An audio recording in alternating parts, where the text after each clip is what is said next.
I see that we have Jillian Balo and Auditor Racinas joining us by Zoom today. There are other guests as well. Here we have Secretary of State Ed Buchanan and Treasurer Kurt Meyer. Director, I think that means that we have a quorum, and so let me call ourselves to order. Thank you, Mr. Chairman. We have one matter on the agenda for this special State Loan and Investment Board meeting. It's D1, which is authorization for Project Bison bid. And with that, I will yield the floor to the Treasurer's office. Thank you. Mr. Treasurer.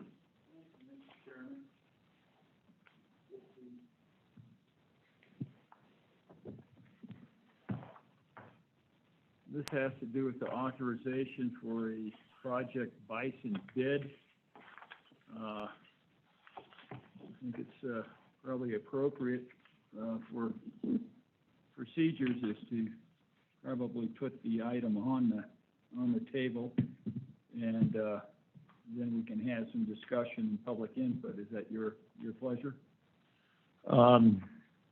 Mr. Treasurer, I don't know if we need to have, let me ask our parliamentarian over there? Yeah, Mr. Buchanan, do we need to have the matter properly put forward? I think we can have discussion before a motion is made. I think so. It's on the agenda. So. Yeah, so. All right. Okay. Yep, no worries. Yeah. This is a new endeavor, so, and I want to compliment you and your team for leading a robust review. So. Yeah. Mr. Chairman, I guess maybe some comments on some of the comments. I guess I think a lot of them were insightful. A lot of the same discussions that our investment team has had, and a lot of the same discussions that we've had with the Slib members. But I do think there's probably some details that we have that the general public is necessarily not aware of, that we could maybe have some information, especially on the scope of the investment.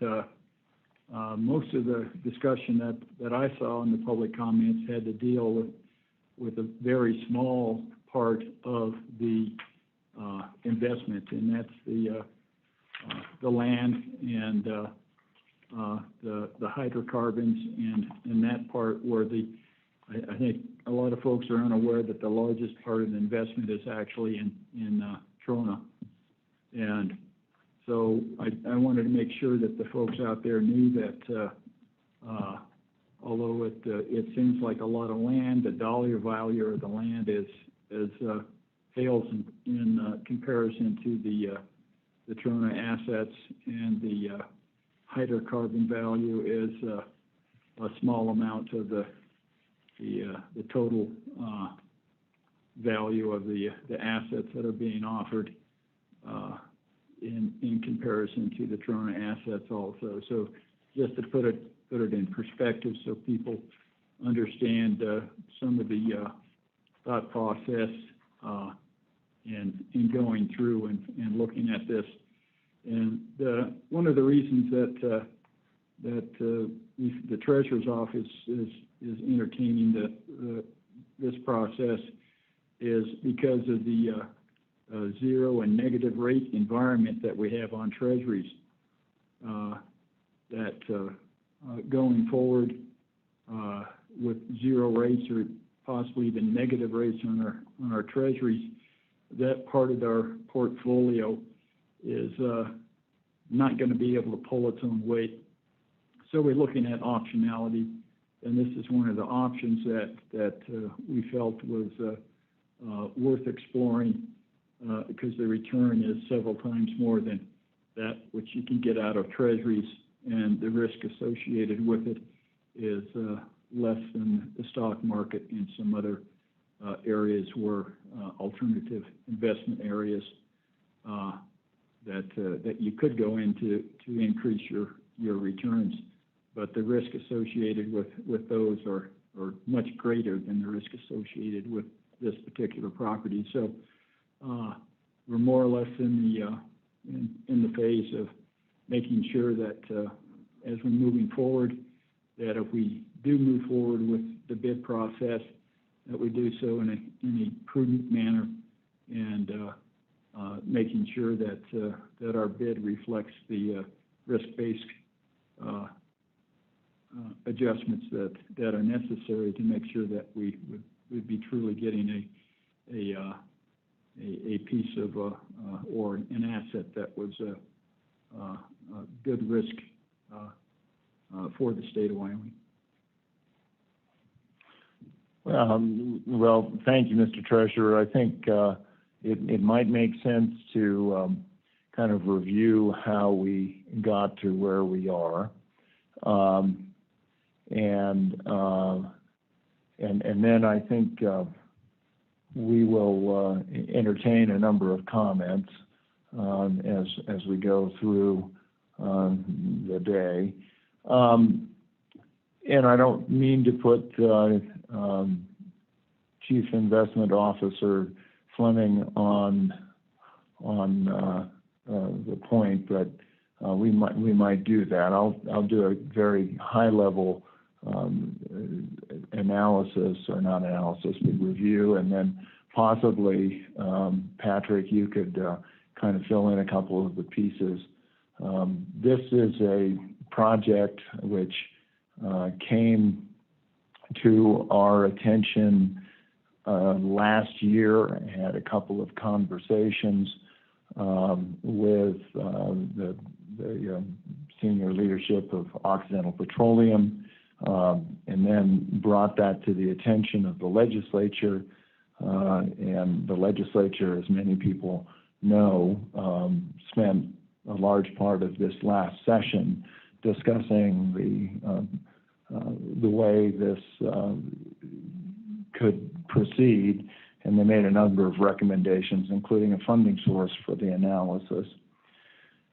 Ultimately, the funding source did not pass, and we looked at ways that we could continue the analysis. It's something I indicated on March 26th in my veto letter, and then we proceeded with a review.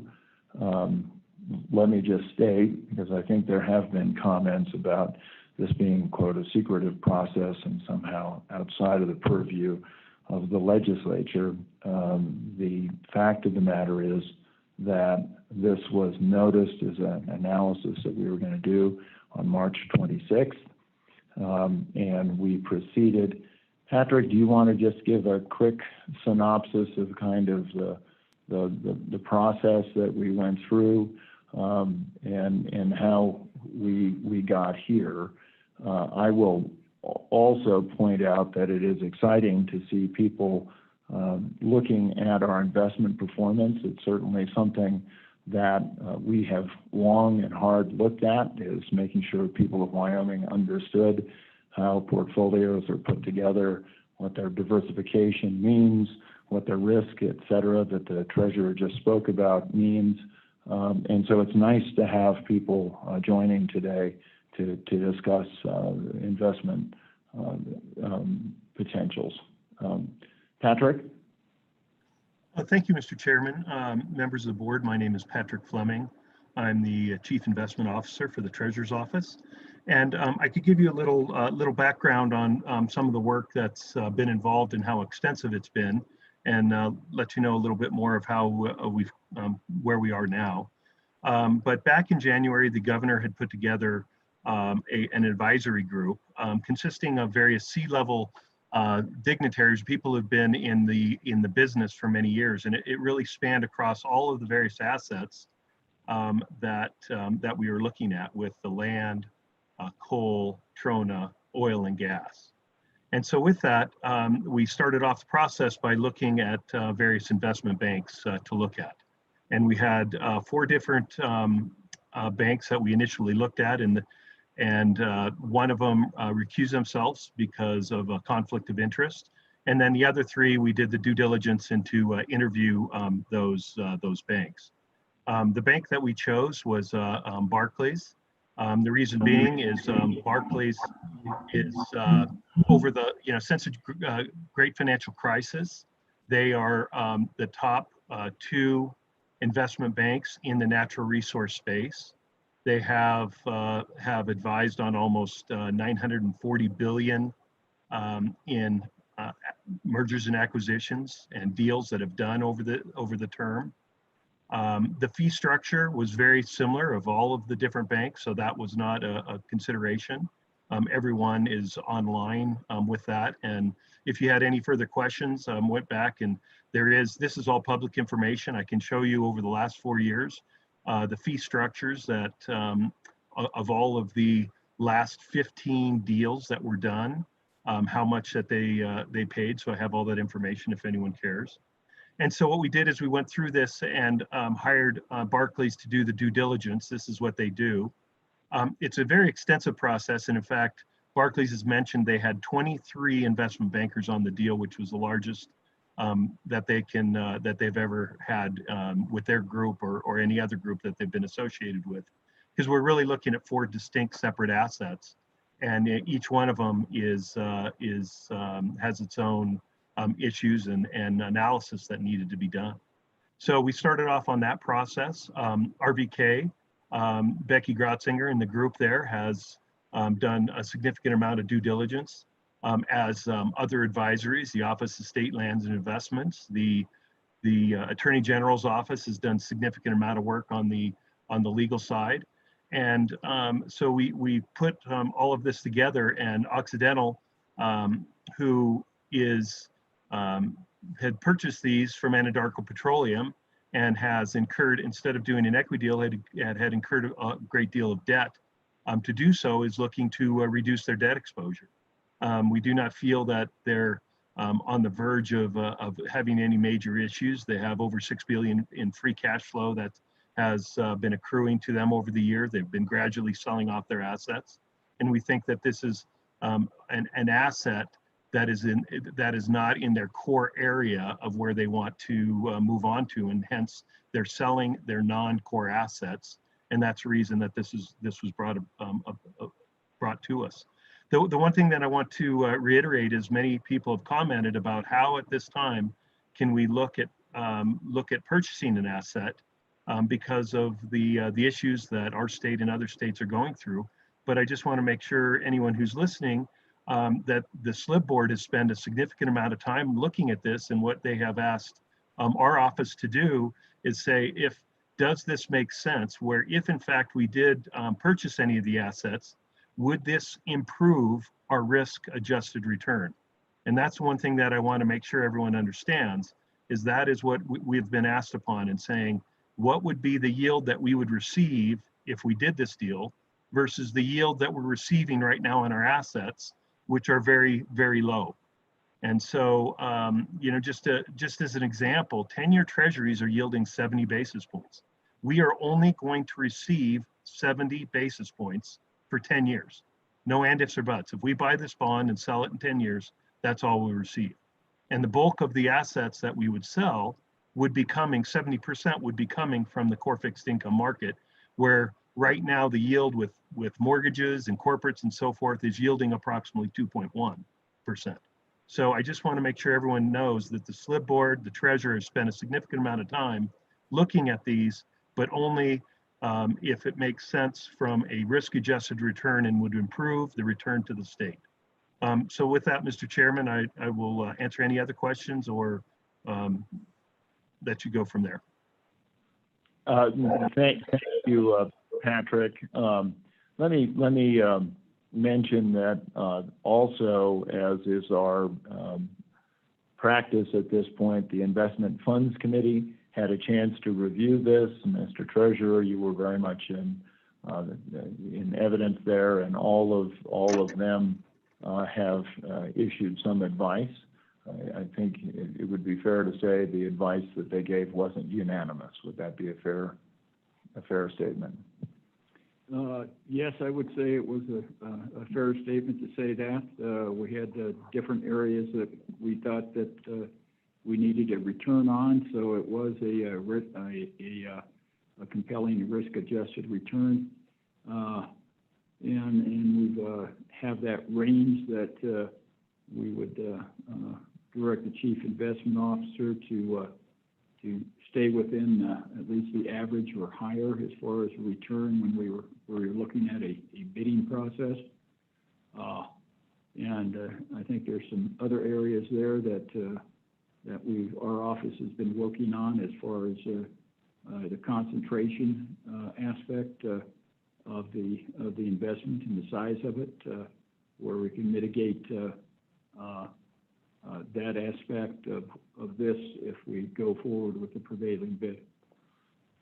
Thank you, Mr. Treasurer. And then finally, the State Loan and Investment Board has had a consultant on board for some time. Today, I think we have Becky Gratzinger here. Becky Gratzinger, sorry, there's a Betsy Anderson in my office and a Becky Gratzinger. Becky, do you want to kind of walk through some of the analysis that you've done and considerations that you think this board should take into its thought process? Sure. Thank you, Mr. Chairman. Members of the board, we took a look at the transaction that was being discussed, both a full transaction and then sections of it. We looked at probable purchase prices as well as the composition of what was being purchased. And at the end of the day, one of the things that we find attractive, in addition to our Chief Investment Officer's comments about improving the yield, is we do find that true as well. We find that there's an opportunity to improve the total return of the portfolio. But in addition, the movement of prices and income of the components of this transaction actually have a beneficial impact on the portfolio. Obviously, sizing that in terms of its percentage of the total portfolio can have differing impacts, but we find that they provide diversification overall with the rest of the financial assets that we have in the portfolio. And if we look at various ways to bring this transaction into the portfolio, in other words, what will we sell to purchase this transaction, we find it beneficial to the portfolio, and at the end of the day, depending on the final structure of the deal, can be consistent with the spirit of what we're trying to accomplish in each type of portfolio, whether that be long-term total return or income generation. So we put together a lot of analysis that looked at the expected return, risk, and diversification it could bring the portfolio, and believe that it can have a favorable impact on the portfolio. So I'd be happy to go into any more detail, but just wanted to assure you, Mr. Chairman, the members of the board, and the public that we've gone through this analysis. We believe the analysis is prudent, and at the end of the day, think it can be beneficial, again, depending on the ultimate transaction size and price and composition. Thank you, Betsy. And then lastly, just to bring us to today, as anyone who's sort of paid attention recently knows, with this particular transaction, bids were meant to be in on the 1st of July.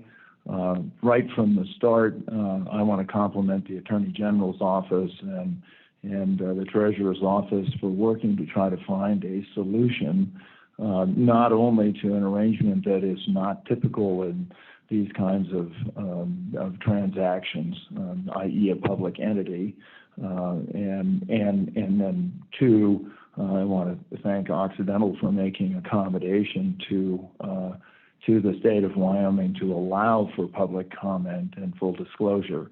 So we are where we are today, with the opportunity to hear from the public and the ability to speak a little more directly about the issues that are there without somehow jinxing our opportunities to be competitive should we decide to go ahead.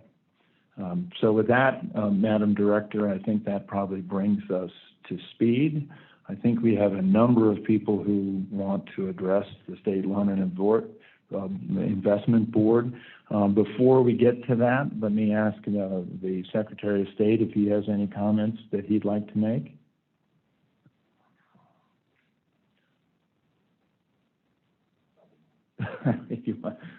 No, thank you, Governor, and thank you, fellow Slib board members. I think it's important to realize that going into this, although things didn't work out with the legislature as we had planned and going forward, I think everyone's to be commended on taking a real opportunity and doing due diligence to explore the possibilities of all of this. And just for those listening, right now, we're just exploring the possibilities of doing this.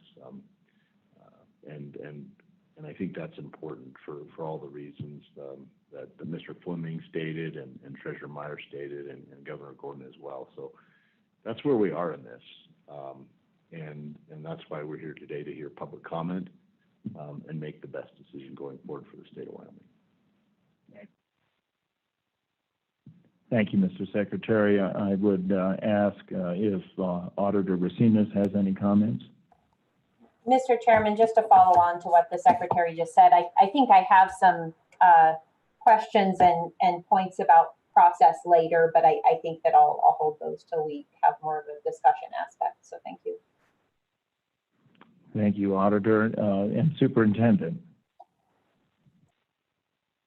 Thank you, Mr. Chairman. And I think I'll reserve mine. I'm really looking forward to hearing public comment and having a discussion, and certainly we'll have questions and follow-up questions as we go along. Thank you, Mr. Chairman.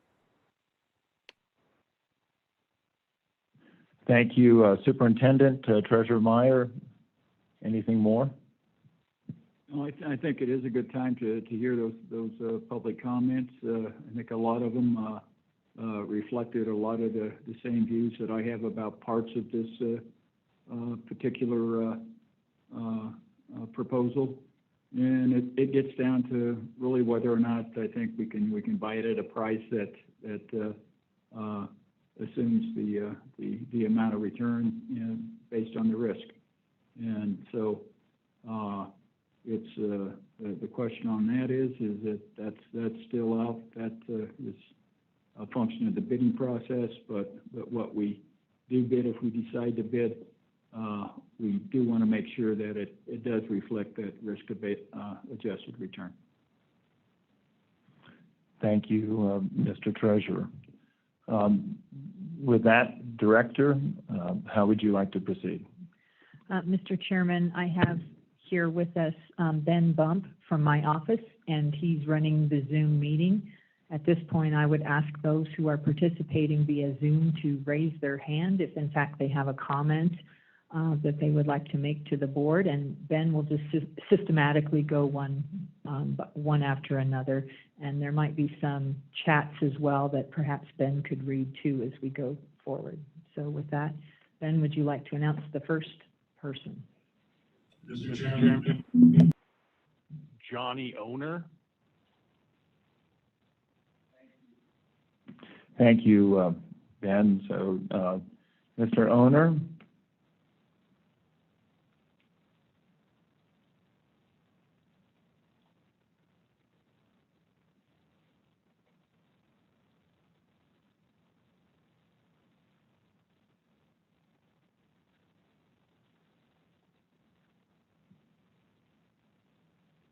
Mr. Chairman, we'll move to Clark Stiss. And thank you, Representative Stitt. Good to see that you're online. Governor, members of the board, thank you so very much. First off, can you hear me okay? We can. Thank you. I have a couple of questions and concerns. You have the Barclays report expressing an opinion of value. I do not have that. I don't want to pretend to know what's in that. My first question is whether the Barclays report included an analysis of any sovereign wealth fund discount that might be applicable to this asset. And here's what I mean. The single most valuable portion of this proposed acquisition is the Trona. The Trona industry employs over 2,300 workers here in my county, in Sweetwater County, with high-paying jobs that have positive multiplier effects throughout the county and throughout Wyoming. So if the state becomes the landlord for these mineral rights, I'm concerned that it will lead to a politicization of the Permanent Mineral Trust Fund. That is, because we have so many people employed, that if there's a downturn in the Trona industry, the temptation will be for the Trona industry to come to the governor, to the legislature, to the state treasurer, to say, hey, give us a break on our rent, or we're gonna have to lay people off. Of course, as you know, just last week, one of the Trona mines laid off 130 employees. It is the case that sovereign wealth funds in other countries often become politicized. We've been very lucky in Wyoming that so far that's not happened. To my knowledge, the chief investment officer has not been under political pressure, say, to invest in a particular company or to steer money this way or that. My concern is that it seems whether this acquisition is a good idea or not, frankly, just depends upon the price. If because Occidental is in distress and it needs to sell this, and perhaps there are not many other bidders, this could be a good idea if you get it for a low enough price. However, I don't think that we can just merely do a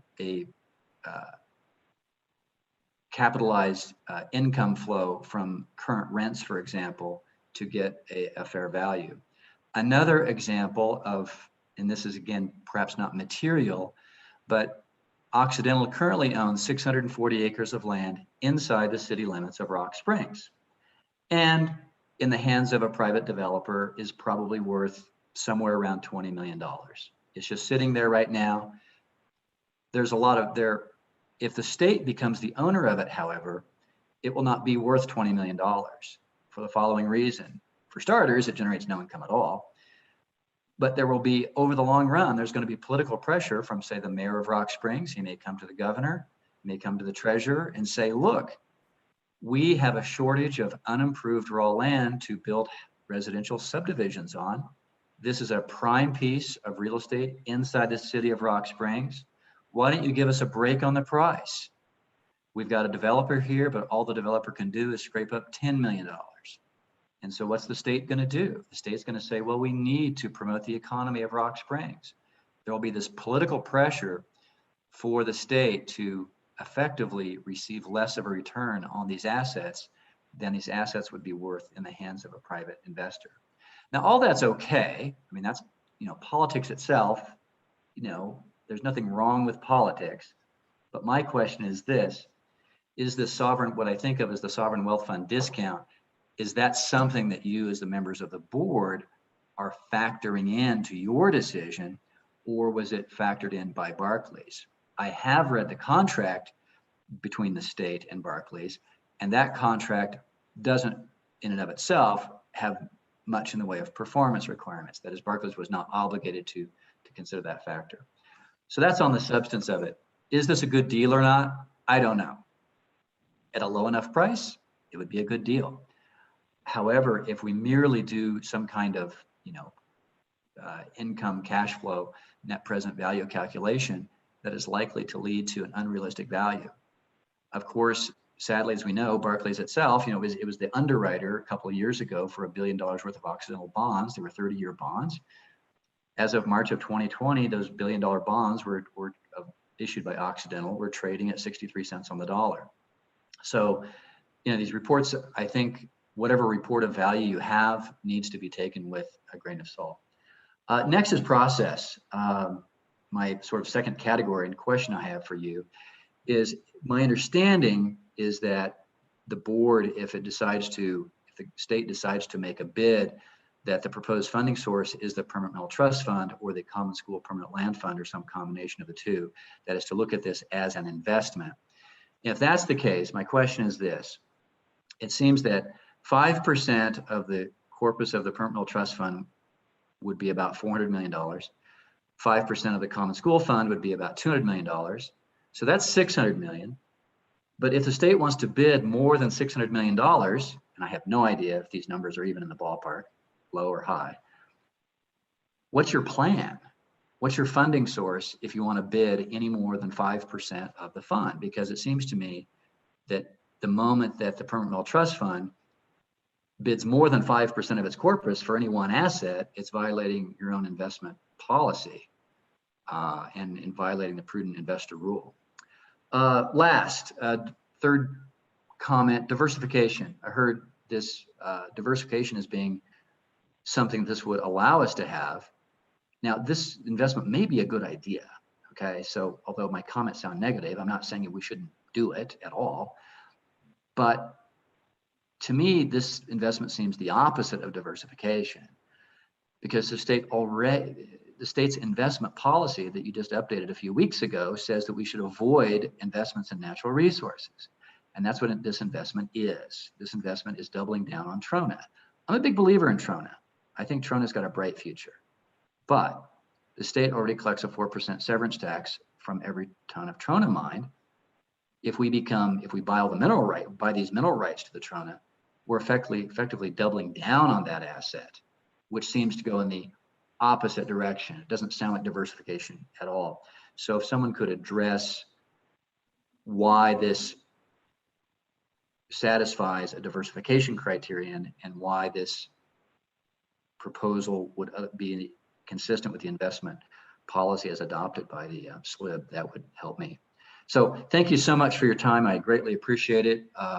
Again, let me say that I have the greatest respect for the members of the board and the chief investment officer. I think it's very professional, and it's my understanding that our sovereign wealth fund ranks very high on transparency, and that's a great thing.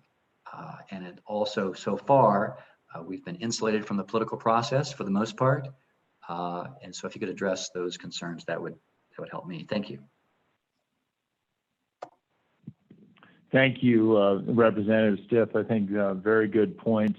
I'm thinking if we can take those comments in order, then we can respond to those as we approach the end of this, or if necessary in written form.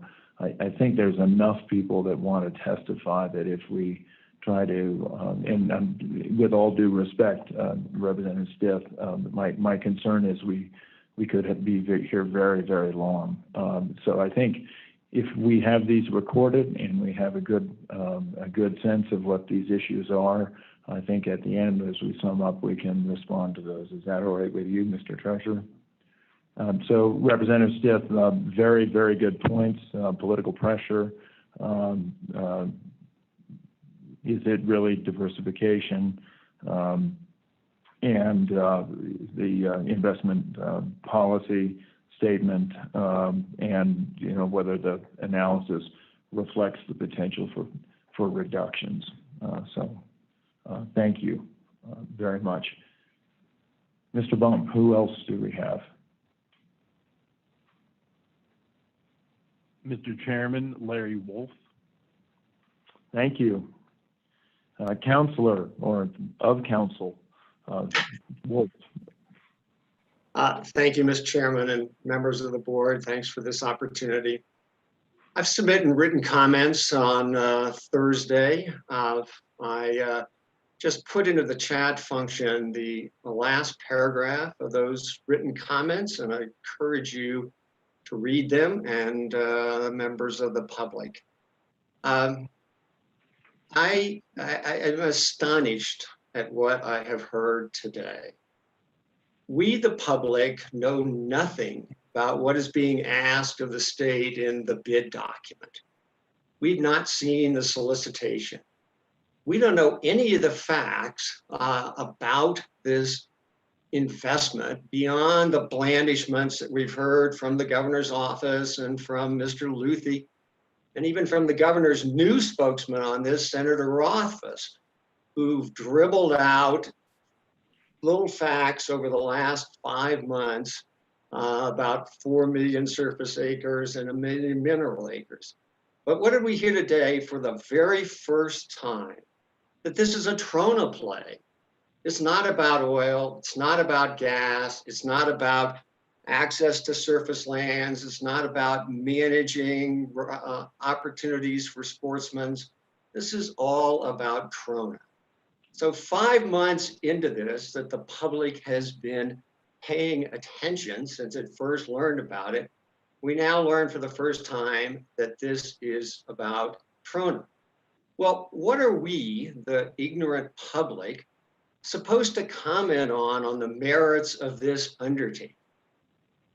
You know, what's this public hearing supposed to be about if we know nothing about it? Is this really about your defense of this whole process that you have undertaken, which can hardly be described as a process? It's really just been a set of ad hoc undertakings and decisions that you've managed to announce to us. We have been rightly critical that over those 5 months that you collectively have dissembled, misdirected, stonewalled, and hidden what you're doing. And you now tell us that all of this work that's been going on, you know, all of you are talking to each other, but nobody is talking to the public. And that just seems, you know, over a 5-month process, while you're trying to manage 2 historic undertakings, Governor, the pandemic, which you've done a reasonably good job on, and the budget, which frankly, we haven't heard anything about any of the final decisions on, that those would seem to be enough for one state government. And to take on this undertaking without any discussion in the public of what it really is, and until today, learning for the first time in a public hearing that you're asking the public to comment on, seems like maybe this is a little hasty, maybe a lot hasty, and that you'd be far better off just sort of setting this aside and saying to the public, because the public won't care. All you'd have to do, Governor, is issue a 2-sentence statement. And that would say, given the economy, given the questions about trona and the oil and gas industry, we've decided at this point that we're not going to pursue this. End of discussion, nobody would care. And let me bring up one point of Wyoming history. In about 1978, the legislature passed a bill authorizing Governor Herschler to approve the construction of a coal slurry pipeline. It was all done, legislature had approved it. It had, the Attorney General approved it, and it went to his desk. And he said no, he did not approve that. That was it. End of discussion. We never had a coal slurry pipeline in this state. Maybe that was a good decision. Who knows? But what the point of that is that the public would say, okay, you looked at it and you're done. I would encourage you to step back from this. And I would also think that maybe this isn't under that much pressure from Occidental to actually find a solvent buyer like the state of Wyoming and do this. Thank you very much. Thank you, Larry. I appreciate the comments. And we did get the ones on the chat as well, and I am in receipt of your letter. Mr. Bump.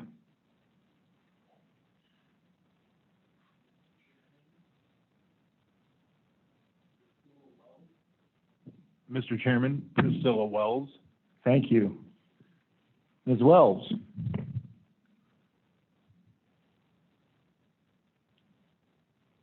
Priscilla, are you muted by any chance?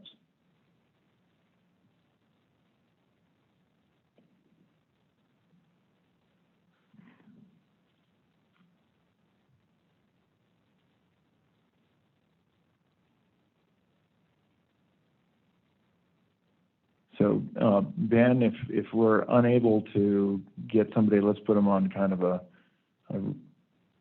come back to them occasionally. Mr. Chairman, we'll go to Patrick Sweeney. Representative Sweeney, Good morning, Governor. Can you hear me? we sure can. Thank you very much. Great. Thank you for making me part of this. First off, I congratulate the Slib board for moving forward with this historic opportunity.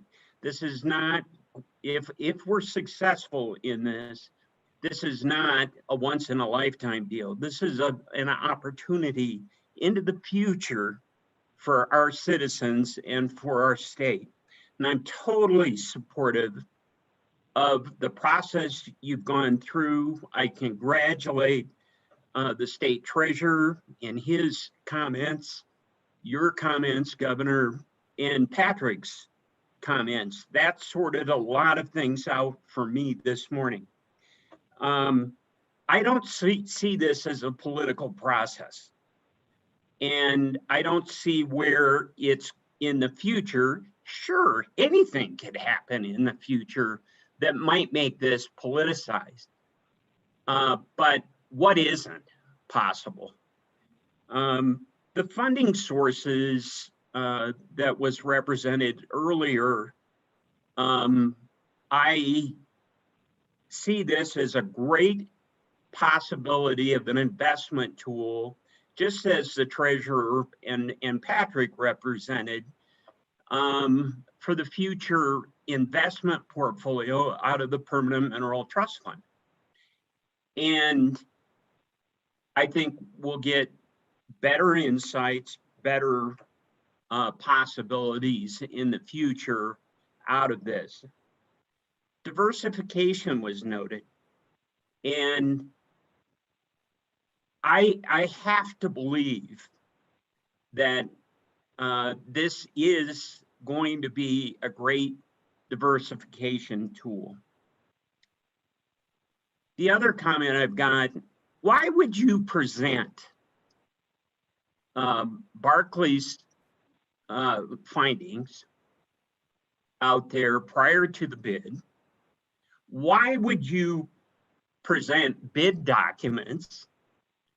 That's like handing your competitors the relevant knowledge that we have as a state. I haven't seen anything, but I'm comfortable with that process because you just don't lay your hands on a business deal. That's crazy to present your facts, relevant facts to your competitor bidders. That's nuts and totally irrelevant. I congratulate the Slib board for moving forward on this. And I know there's going to be criticism. You just heard some. But this is the process, and the legislature chose a different direction. I congratulate the Slib board in the process. Patrick mentioned the process on picking Barclays. I think that was a very smart move. We can always pick apart the different bidders and banks that would have represented on any of the unprecedented times we are living in on bond issues. But I congratulate you. I'm comfortable with the process.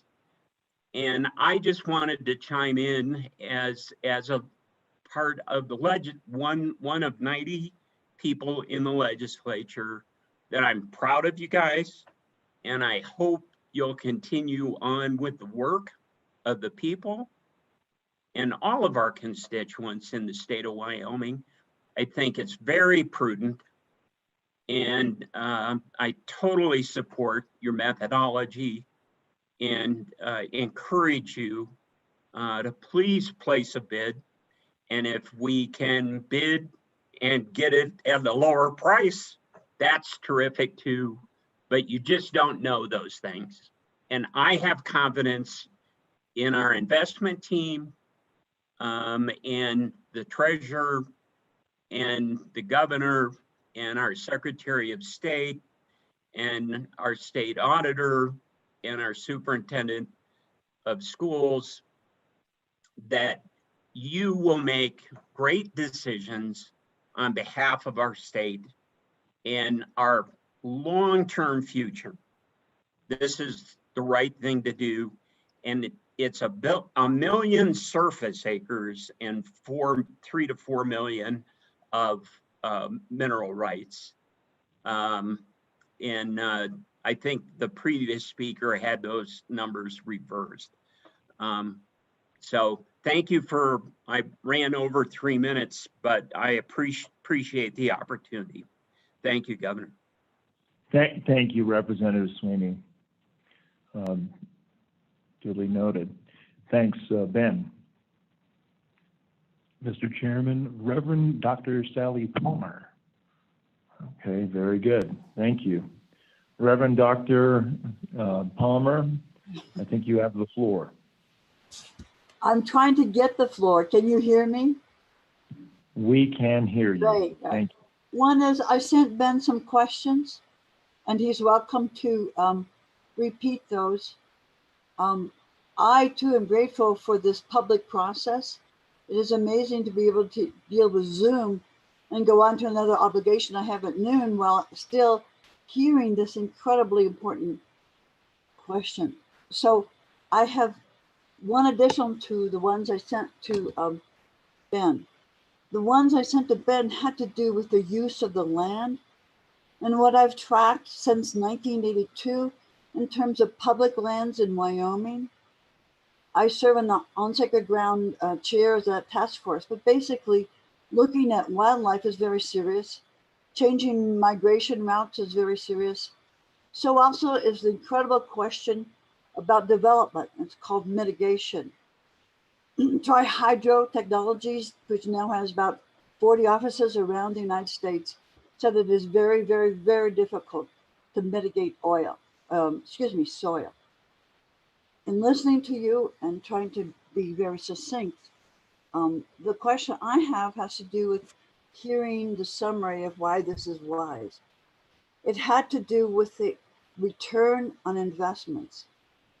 And in looking at public lands issues and sales of leases, to my knowledge now, the BLM is looking at about $2 an acre for public lands that they have access to in southwest Wyoming. So what we're trying to do is build up investments in our state, but I'm wondering what the anticipated and actual return might be. Thank you again. And thank you for caring about the whole state. Thank you very much, Reverend Dr. Parker. I think we will take those comments at the end and provide some answers. So thanks very much. Ben? Mr. Chairman, Kathleen Moriarty. Thank you very much. Ms. Moriarty, you have the floor. Thank you. Thank you for the hearing, and thank you for the illumination of what is taking place here today. I have four main concerns. One of them is the lack of transparency and openness in the process for Wyoming residents. And I think that one public hearing is not sufficient when considering the enormous source of this investment and the huge cost of it and the complexity of it. I'm very concerned about the cost and the fact that this is taken from our Permanent Mineral Trust Fund, which is supposed to be going toward the very important needs of our population in the future. In view of the fact that we are looking at a huge financial crisis in this state? Do we really have the need to risk this kind of what I would consider seeming to be a speculative venture? The nature of this investment, we have only learned today, as Mr. Wolf mentioned, that this is really all about Trona. What kind of preparation can one have to speak to or address what the concerns might be? And I think that Representative Stitt has done a formidable job of looking at some of the political repercussions involved here. Now that we know that it is about Trona and not about perhaps oil or coal.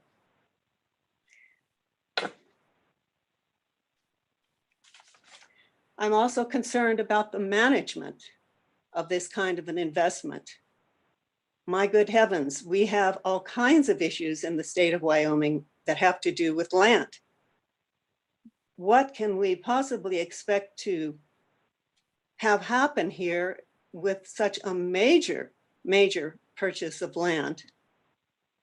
When we're looking at a checkerboard aspect of it, which is extraordinarily challenging, who is going to manage this land purchase?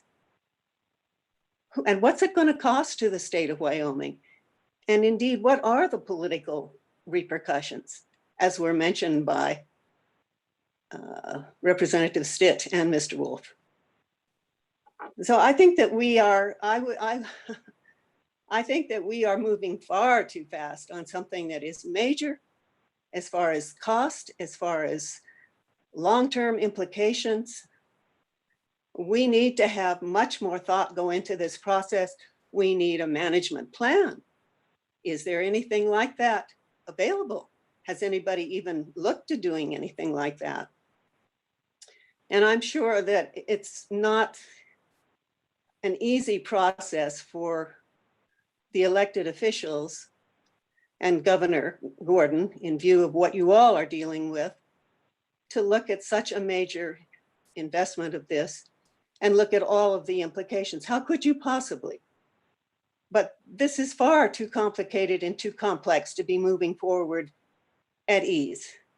I think we do need to step back. And I think that Mr. Wolf is quite correct in saying we simply need to put this on pause. And I would ask that you do that.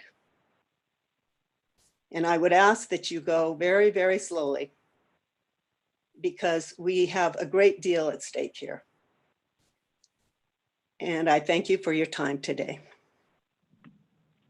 Thank you very much for your comments. And again, some of the questions you raised, we will, as we get to the end, we'll address them and probably address them in written format as well. Mr. Bump. Mr. Chairman, we're going to try Priscilla Wells one more time. Yes, Very sir. good. Yeah, thank you so much. I appreciate it. I apologize for the interruption. My question involves the identity of the other bidders. I know that it's been something that you've not been able to reveal. My concern is foreign companies. I believe that this might be of interest to people that might not be in the interest of Wyoming to have as a landowner here, in particular, perhaps the Chinese or the Saudis. And there's been a lot of discussion about how the rules and regulations. Well, I'm sure we're all aware that foreign companies that come in and do business in the United States are very often able to avoid the rules and regulations of American companies. So I think it's important for us to know who might be the owner of this property in the middle of our state.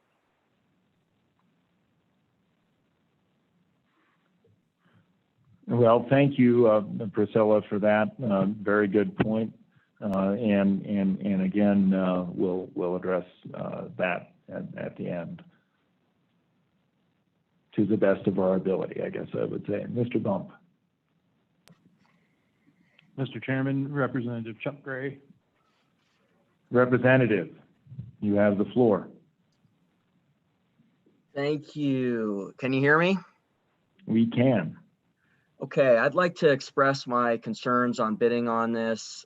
First, I want to sort of talk about the investment itself, the risk-adjusted return. The permanent funds, first of all, we've come to rely on these investment returns for our state.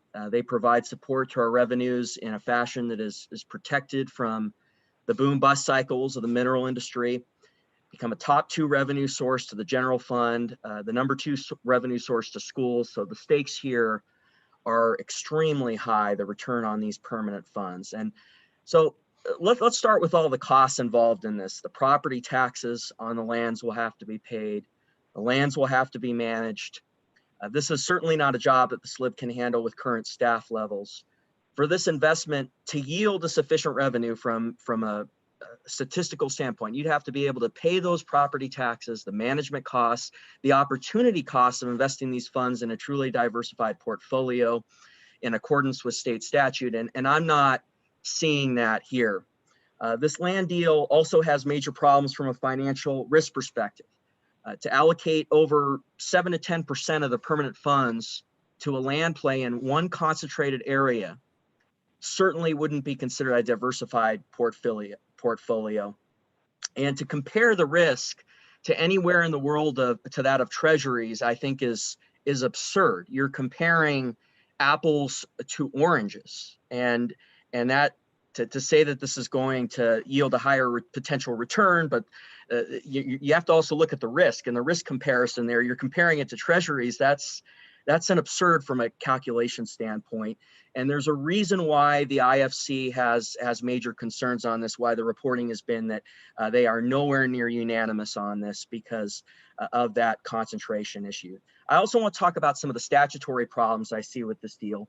94715 states that the Slib board, when evaluating investments, shall, quote, evaluate the risk of investments using a strategy based on the principles of the capital market theory, including that, quote, risk shall be mitigated through diversification of asset classes and investment approaches and through diversification of individual securities, unquote. And this concentrated investment does not involve a diversification of asset classes. There's a real conflict here with state statute. I'm very concerned as well, this is kind of transitioning to a second point, and Representative Stith really brought this out, the management of these lands, the way that politics will influence the management. And I know there's this sort of straw man argument that's being made that some outside party is going to manage this, and that it's going to be so much more efficient than other models that have been used in the past. And I think that argument is very naive. This will be politicized no matter the management structure. And at any point, in addition to that, the management structure could be changed by this board or by legislative action. Also, the price of leasing the lands, for example, for trona production, could at any point become subject to statute. If it isn't initially, it could be done, and the board could change it as well. And even if that doesn't happen legislatively, the management group will be lobbied heavily. So either way, the legislature and outside group, there's a big problem with politicization of the fund. This would be a huge transition in our state that would be very concerning. The potential ethical conflicts with this purchase are huge, and I think those concerns are real and they would divide our state. And then you add in the diversification aspect here, which is a little bit of a different argument. And this transaction correlates our investment returns more closely to natural resources. And look, like Representative, I love oil, gas, trona, coal, I love it all. And that's why I fought so diligently for our export rights. I mean, the governor remembers that issue back in 2019. But from a diversification perspective, the idea of the permanent fund was to diversify our tax structure, which is heavily based on severance and mineral extractive taxes, and diversify the returns off those taxes, off a constitutionally protected portion of those taxes, towards another area. And so this moves us counter to the whole idea of the Permanent Wyoming Mineral Trust Fund, and in that way is another huge change in a negative way in the structure of that asset. So I have concerns on multiple counts. I'm concerned about the ability of this deal to keep up with the investment returns that our state has come to require. Without these returns, the deficit will expand, a deficit that is already very large, and the risk here does not match the return. There are major statutory problems here. And I want to finish here with a couple points. You know, there's been a lot of discussion about these experts and the consultants. And I just say the experts have been wrong many times in my history, you know, being involved in Wyoming politics. They were wrong in the first decade of the 2000s when they said that our state didn't need to save more in the case of a bust in the mineral cycle. They've been wrong the last 5 years in saying that the spending levels didn't need to be controlled, that we had enough cash. And now we face this enormous deficit, and we're being told again that the experts have got this all handled. And I would just say, you know, you just look at the comparison that is being used. It's not even correct to compare this to a risk-adjusted return on treasuries. It's like comparing apples to oranges. And then you add in the lack of transparency in the process. We saw that with the contract with Barclays, the conflict here, the money that Occidental owes Barclays, even the 3-minute time limit on today. I mean, it's just across the board. The lack of transparency is very concerning. So thank you very much for this opportunity to comment. Thank you, Representative, for your comments, and I think multiple good points. Ben. Mr. Chairman, Shannon Anderson. Hi, can you Thank hear me okay? We sure can, Ms. Anderson. Okay, great. Thank you. Good morning, Governor and the members of the board. Appreciate you taking the time to hear from us all today. Normally, you know me as the staff attorney for Powder River Basin Resource Council, but I know you've heard a lot from our organization.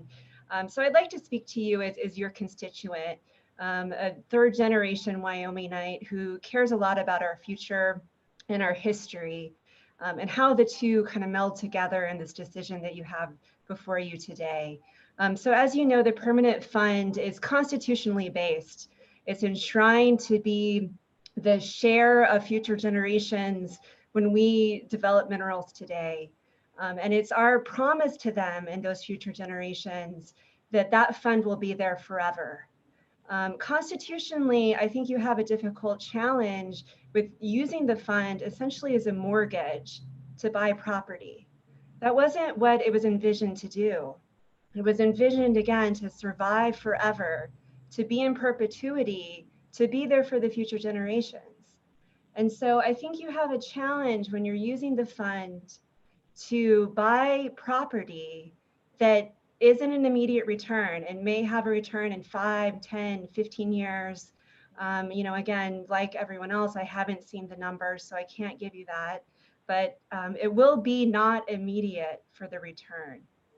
So the mortgage kind of situation here, I think, is a challenge. I also have some concerns about Trona.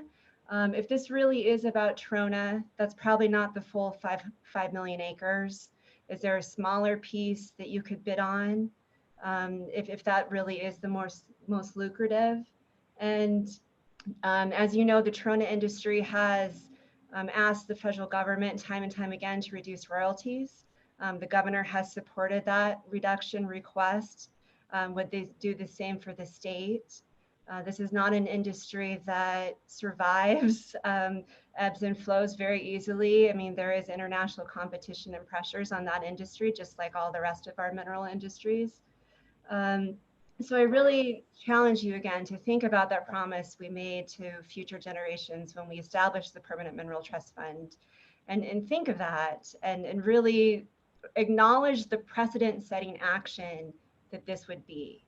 And please answer this if I'm wrong, but I think this would be the first buying and selling a property in the state of Wyoming that the Permanent Fund has ever done.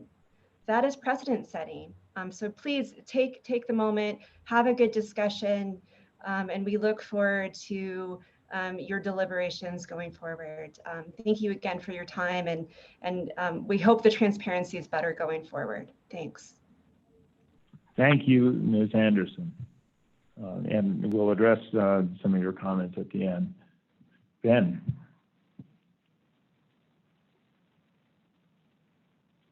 Mr. Chairman, Jeremiah Riemann. Thank you, Mr. Riemann.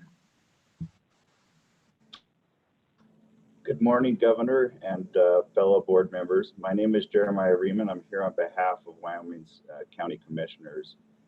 Just 2 weeks ago, we had a very robust discussion about this very topic.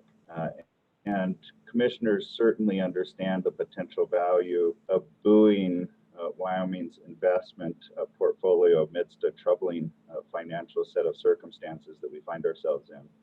I think there is some concern among some commissioners that by making this investment, we may be continuing to put our eggs into one basket. Nonetheless, there is support for moving forward. There's certainly commission value in increasing public land access and expanding recreational opportunities, particularly to landlocked BLM lands that exist across the state. Commissioners, in their support for you continuing to evaluate this potential purchase, have caveated that on two things. One, that the board can demonstrate that this is a prudent investment, and certainly you've employed the appropriate parties to do that. That's not something our association or commissioners on their own can do. The second piece of that, and the most important to counties, is that we ensure that counties are held harmless from a tax perspective. As you know, Occidental does pay taxes to counties, both on production and on the property itself. And some of that is rather significant in some of our counties, and we'd like to ensure that there is a commitment that is hardwired into any purchase that might proceed. Of course, we're not looking simply for a verbal commitment.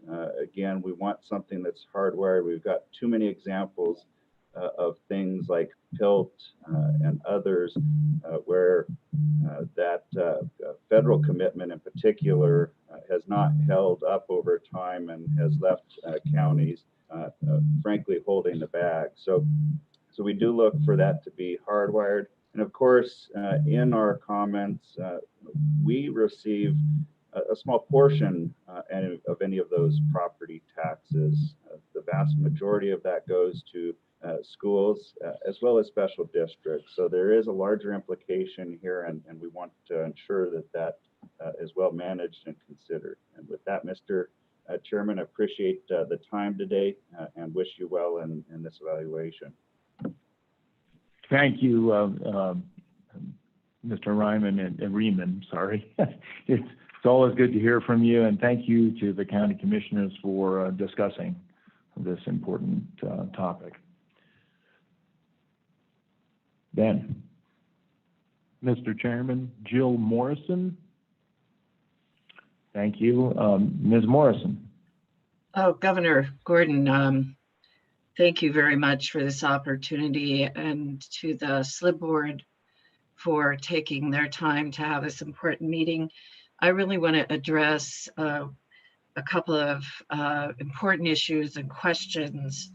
Number one is the lack of transparency throughout this process.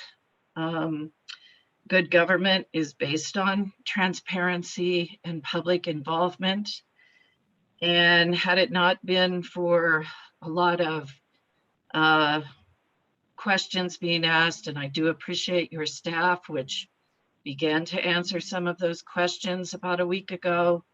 I do appreciate Mr. Fleming answering some questions and Auditor Racinas, so that we were able to find out more about where something called Project Bison, what it involves, where it's going, what makes it good for Wyoming, what makes it a prudent investment. I think the public should know what specific concerns and questions were raised by the investment fund advisors, why that decision was not unanimous, and what concerns they raised and how those concerns were answered. I heard Mr. Fleming testify during the legislative committee hearings on this issue. There was great discussion. At that time, Mr. Fleming raised many questions and concerns that this was not a prudent investment. What has changed from a few months ago to now that this is now a prudent investment for Wyoming? I am very concerned, and I don't think there's been a lot of transparency on the conflict of interest with Barclays and Barclays' relationship with Occidental. There is a long-standing loan relationship between Occidental and Barclays, and I don't know a lot of details about what is it that made Wyoming believe that Barclays would be representing Wyoming's best interest.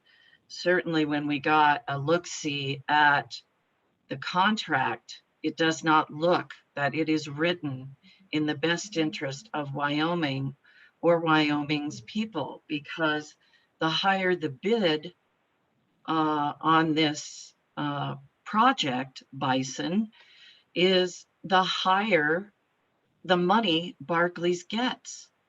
That does not seem like it's in the best interest. And I'd like to hear some response to how that contract was negotiated. Again, on the transparency end of things, I don't know, the time gets compressed, but there was a July 22nd meeting of the Slib board, but that has disappeared from the website. I think there was an executive session where this board began to discuss this issue.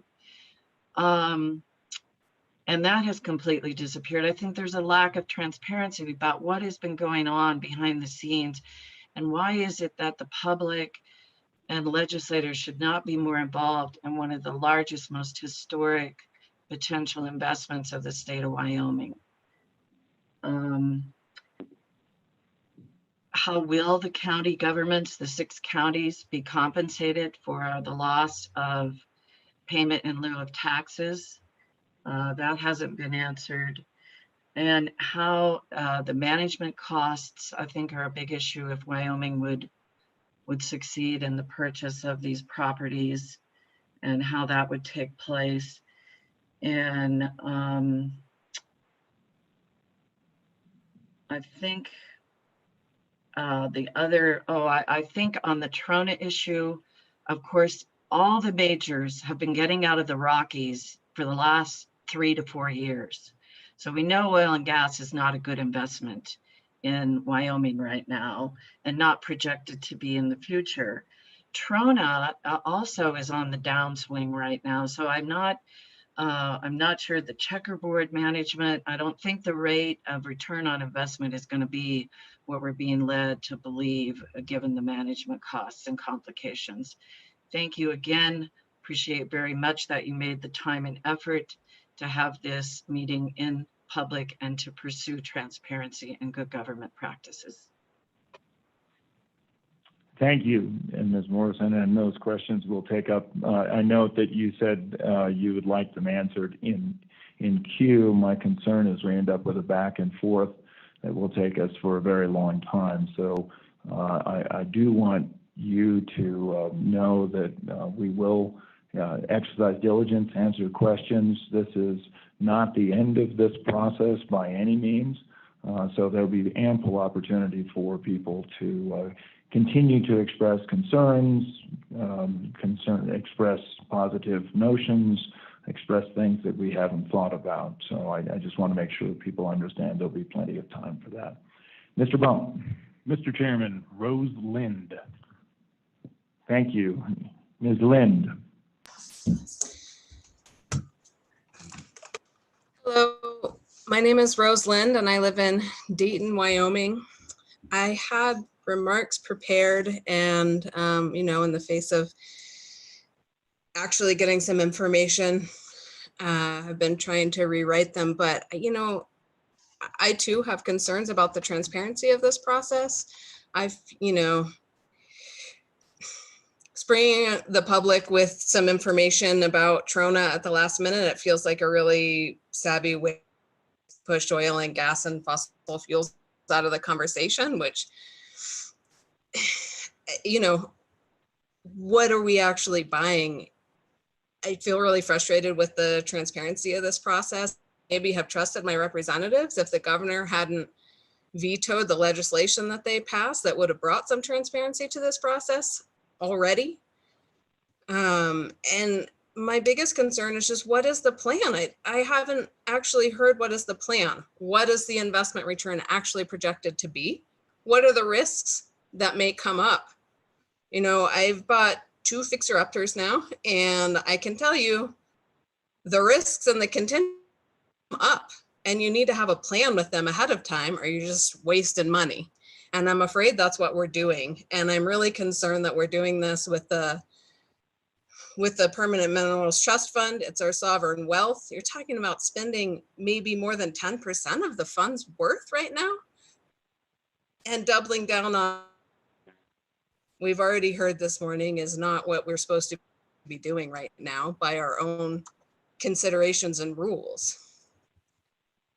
You know, what are we going to do with the smaller parcels and the checkerboards that we don't need? Are we going to sell those off? How would that even work?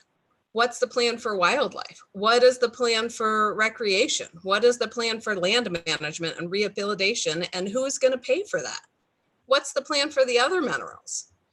You know, if our goal is to preserve the trona production and jobs and get some money off of that, I think it's really maybe about the jobs, and maybe the fund already has become politicized.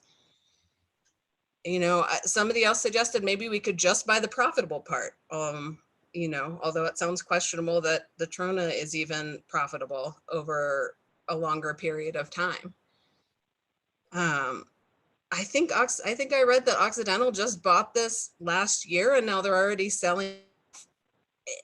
If all of these major corporations that are experts in mineral development don't want this, and I don't really believe that there's several other bidders, but if they don't want this, why do we think that the state of Wyoming, who's not an expert in the actual work of making this land profitable and these minerals profitable, why do we think we can make an investment when these capitalist corporations have not been able to do that? And why do we trust Barclays' assessment when they have financial to Occidental?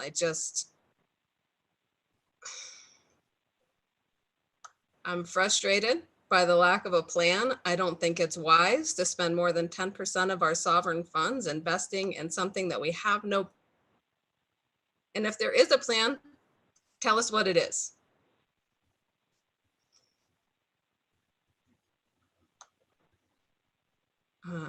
Thank you, Ms. Lynn. Good points, and we will take those in order at the end. Mr. Bump. Mr. Chairman, Ann McKinnon. Thank you. Ms. McKinnon.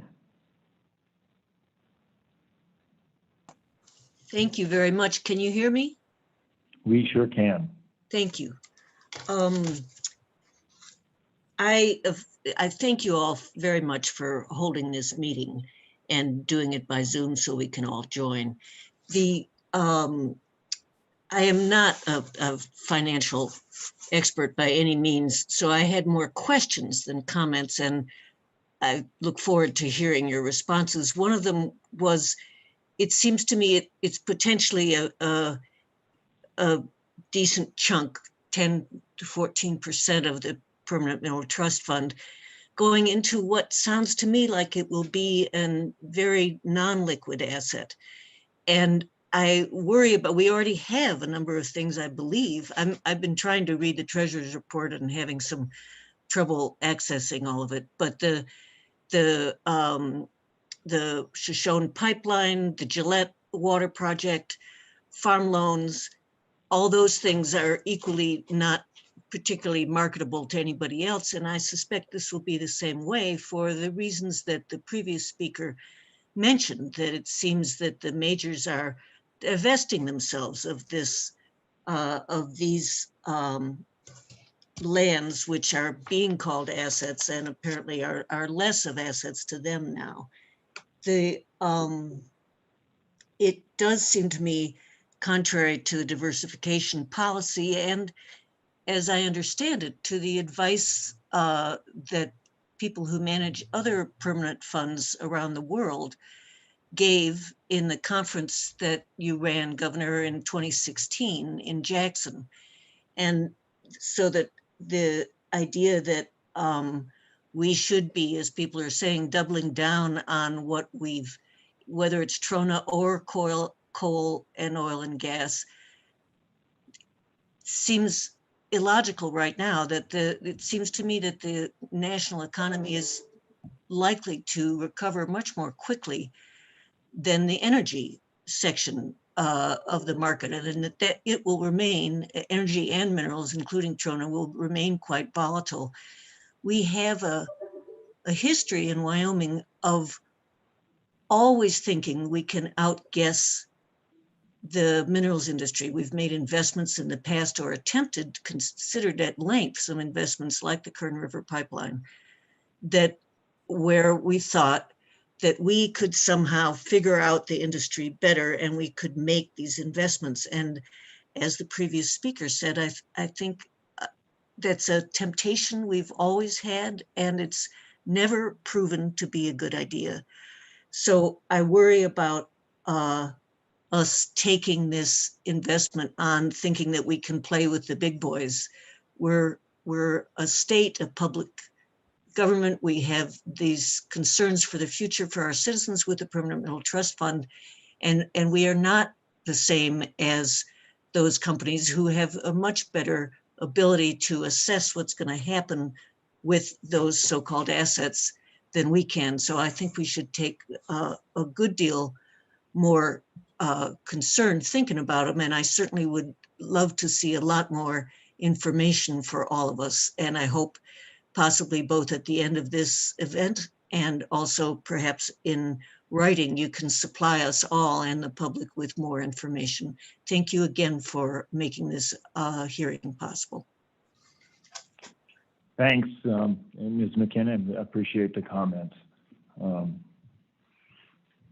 Mr. Bump. Mr. Chairman, we're going to try one more time for Johnny Owner, please. Thank you. Mr. Owner, are you on?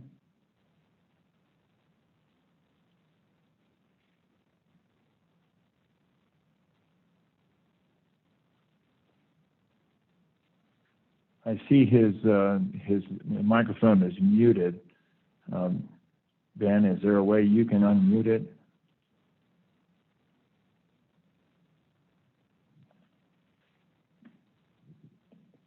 Mr. Chairman, we'll go to David Russell.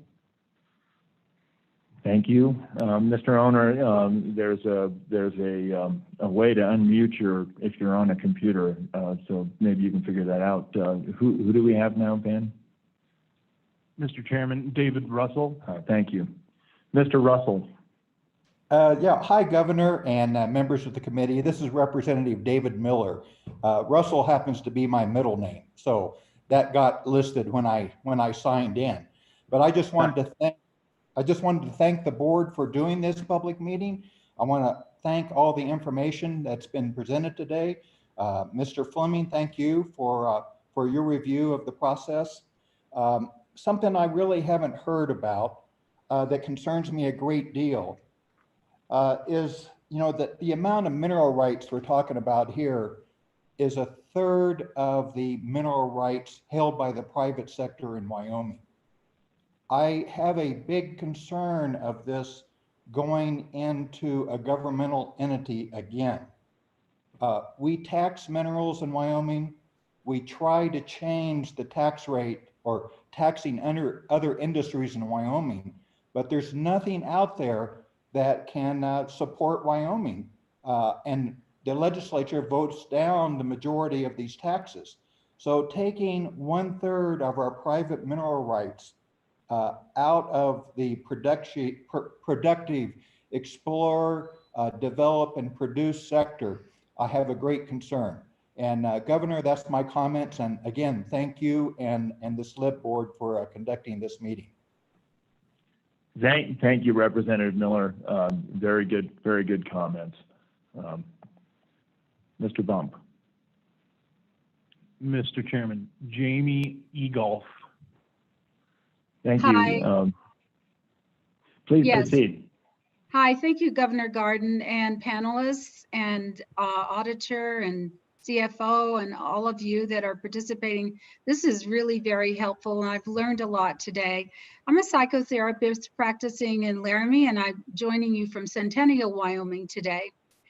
I come to Wyoming from the oil industry years ago when my father moved here with us.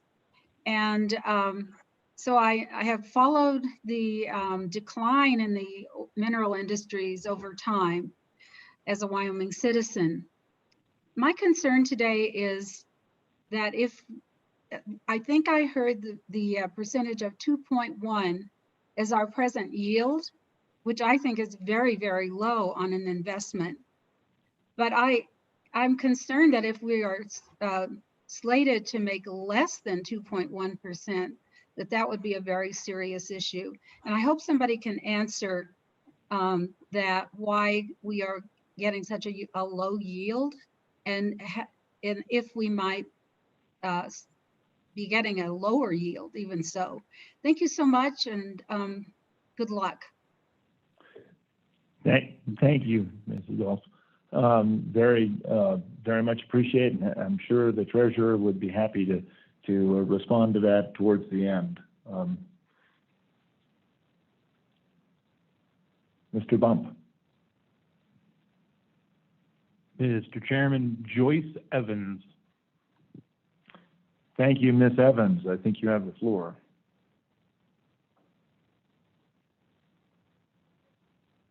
You're muted. I am now unmuted, I hope.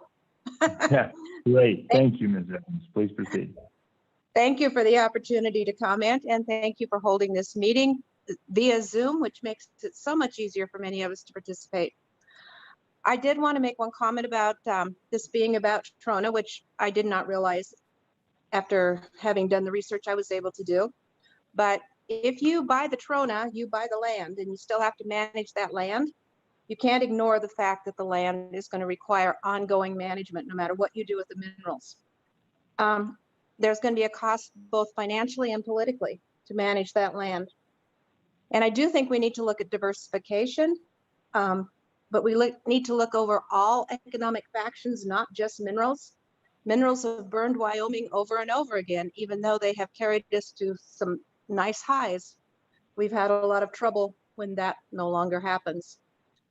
I'm a elected municipal official, and my concerns include any threat to the financial stability of the state that might make funds available or unavailable to small towns.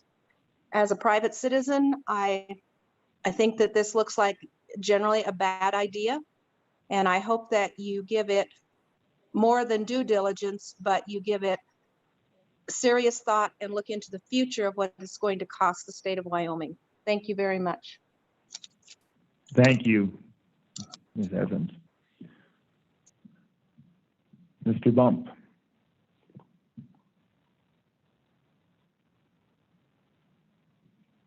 Mr. Chairman, we'll go to Eli Bebout. Senator Bebout. Good morning, Governor, Mr. Chairman, and members of the Slib Committee. Thank you for providing me an opportunity to give some testimony about the Project Bison. And I've been listening all morning, Governor, and it's some great comments, and I understand and listen to the concerns people have, but I would just take a different attack and position on this, Mr. Chairman, and that is that this really is a once-in-a-lifetime opportunity for the state of Wyoming and for all our citizens. And let me tell you why. And you know, if you look at our history, and history has a way of repeating itself, but we made a lot of very smart decisions over our history. And of course, one of them is when we set up the PMTF, and years ago when we did the Common School Fund. And of course, where do they get all their principal and their money from? From minerals. So here we have an opportunity to take that a further step by proceeding to make this once in a lifetime opportunity, in my assessment, to add to the value of our PMTF on our school land income fund. And I don't worry about the logistics in the sense that it's going to be a negative decision in terms of return on our investment. As a prudent investor, and as I look at this opportunity, it really, with the Trona tied into there to provide the cash flow and the opportunities for the minerals down the road, it's something we need to move forward. I understand the transparency, Governor, but you don't go out there if you're going to make a business deal and let everybody know what your bid is. That's not the way it works in the business community. I've been doing this all my life. And you negotiate, you look at the different aspects of the deal, you try to analyze it, and we've done a very good job. You've done a very good job.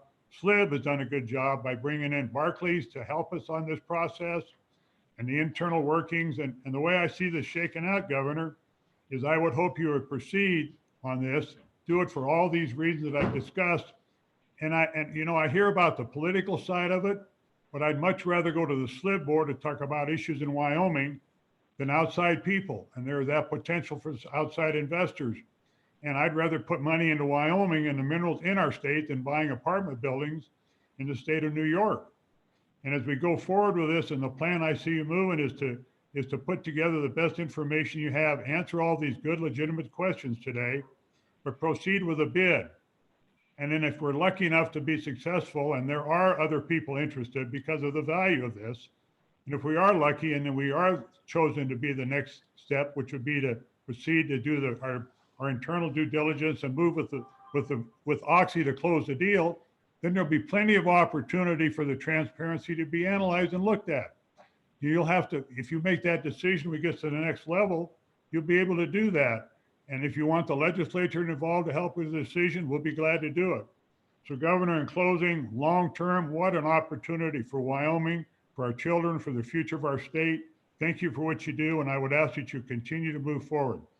And I have no questions, Governor. Those are just statements I would make and be ready, available, help however I can. Thank you.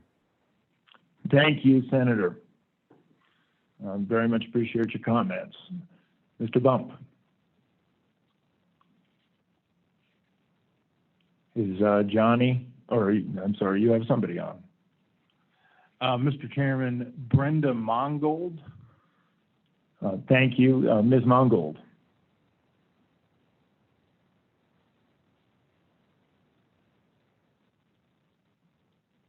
You should be unmuted now, Ms. Mongold, if you want to address.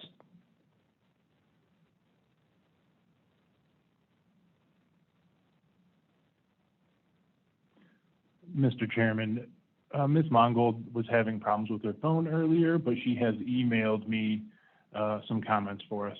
Okay. Do you want to, we'll take those as part of the record then?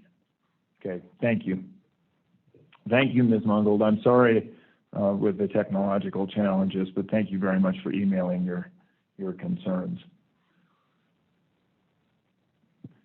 Mr. Chairman, we currently have no more hands up. Okay.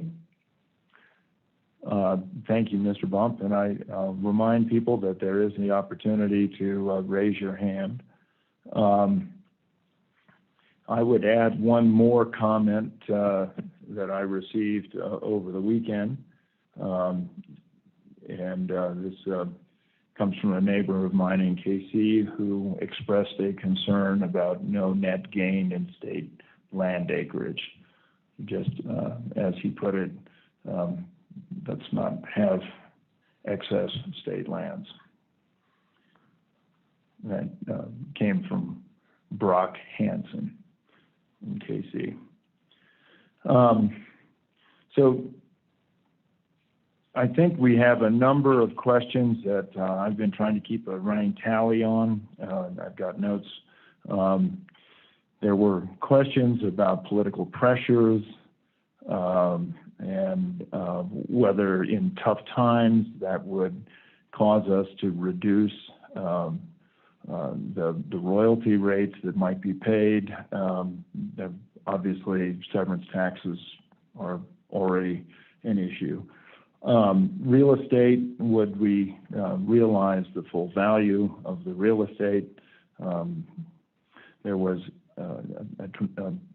there were a lot of comments on concentration of analysis. There was the statement made by Mr. Wolf that somehow this was all about Trona, and then there were several comments about clarity of the issues, question about wildlife, public lands, mitigation corridors, what the plan was or process going forward, whether the state could manage, whether anyone could manage these assets, several comments about a prudent investment, whether this was prudent or not. There was a comment about the identity of other bidders. Would we know those? Several comments about doubling down on natural resources, comment about taxes for counties, some clarification on the Barclays negotiation, several comments about public involvement and public investment, questions about the returns, and again, plans, liquidity of the asset once purchased, comment about minerals being put into the state portfolio as opposed to private rights, and would that then slow down the potential development of those minerals? What we're looking for the returns, and then comments about this being a once in a lifetime, and then I would just remember, I think, Director Scoggin, that there is the investment portfolio. That part of that investment portfolio right now is what we have in terms of state lands. And I think sometimes people think of this as a portfolio, and then they think of the state lands as public lands when they really are public trust lands. And if you look at some of the recent court cases over the last few years and the public trust that we really require for the school children. So that's what I had, Mr. Treasurer, Mr. Secretary. Any other comments that I missed in that list? The only one, and you may have touched on this, the overconcentration. I think a couple of people said that. The question about why Oxy is selling this property, and a lot of comments that nobody else is buying it that's in the mineral industry as far as bidders. I think that's frankly a false assumption. There are bidders out there that are both in Trona and in other natural resources that have put in bids. So to allay that nobody else is interested. The question about the not necessarily having a public own this, like the Wyoming government. I believe, I don't know for sure, but I think there's other public pension funds or other funds in that regard that are going to be bidding on this. So, you know, there's, and I think there's evidently, I believe there's foreign companies that are bidding on this. So just to let people know that it isn't just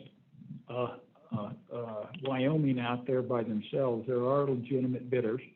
And why Oxy is selling this? Well, frankly, if you're a company and you're in bad shape, and a lot of folks have probably ran into this at some time in their life if they're in business, that the bank tells you to sell something. Well, you sell something that you can sell. And there's cash flow on this particular property. And that's one of the reasons why Oxy is selling it, is that there is cash flow and people can, and it has a value to it. So that's one of the reasons why Oxy is selling it. They need to sell it because their creditors are telling them that they need to sell it. So it's not only this, they're selling property in Africa, they're selling property all around the world. Now to the question about whether or not this should go to somebody that's not in the exploration and production business. Well, frankly, when Anadarko and when Occidental had it, essentially they leased out big chunks and let other people do it.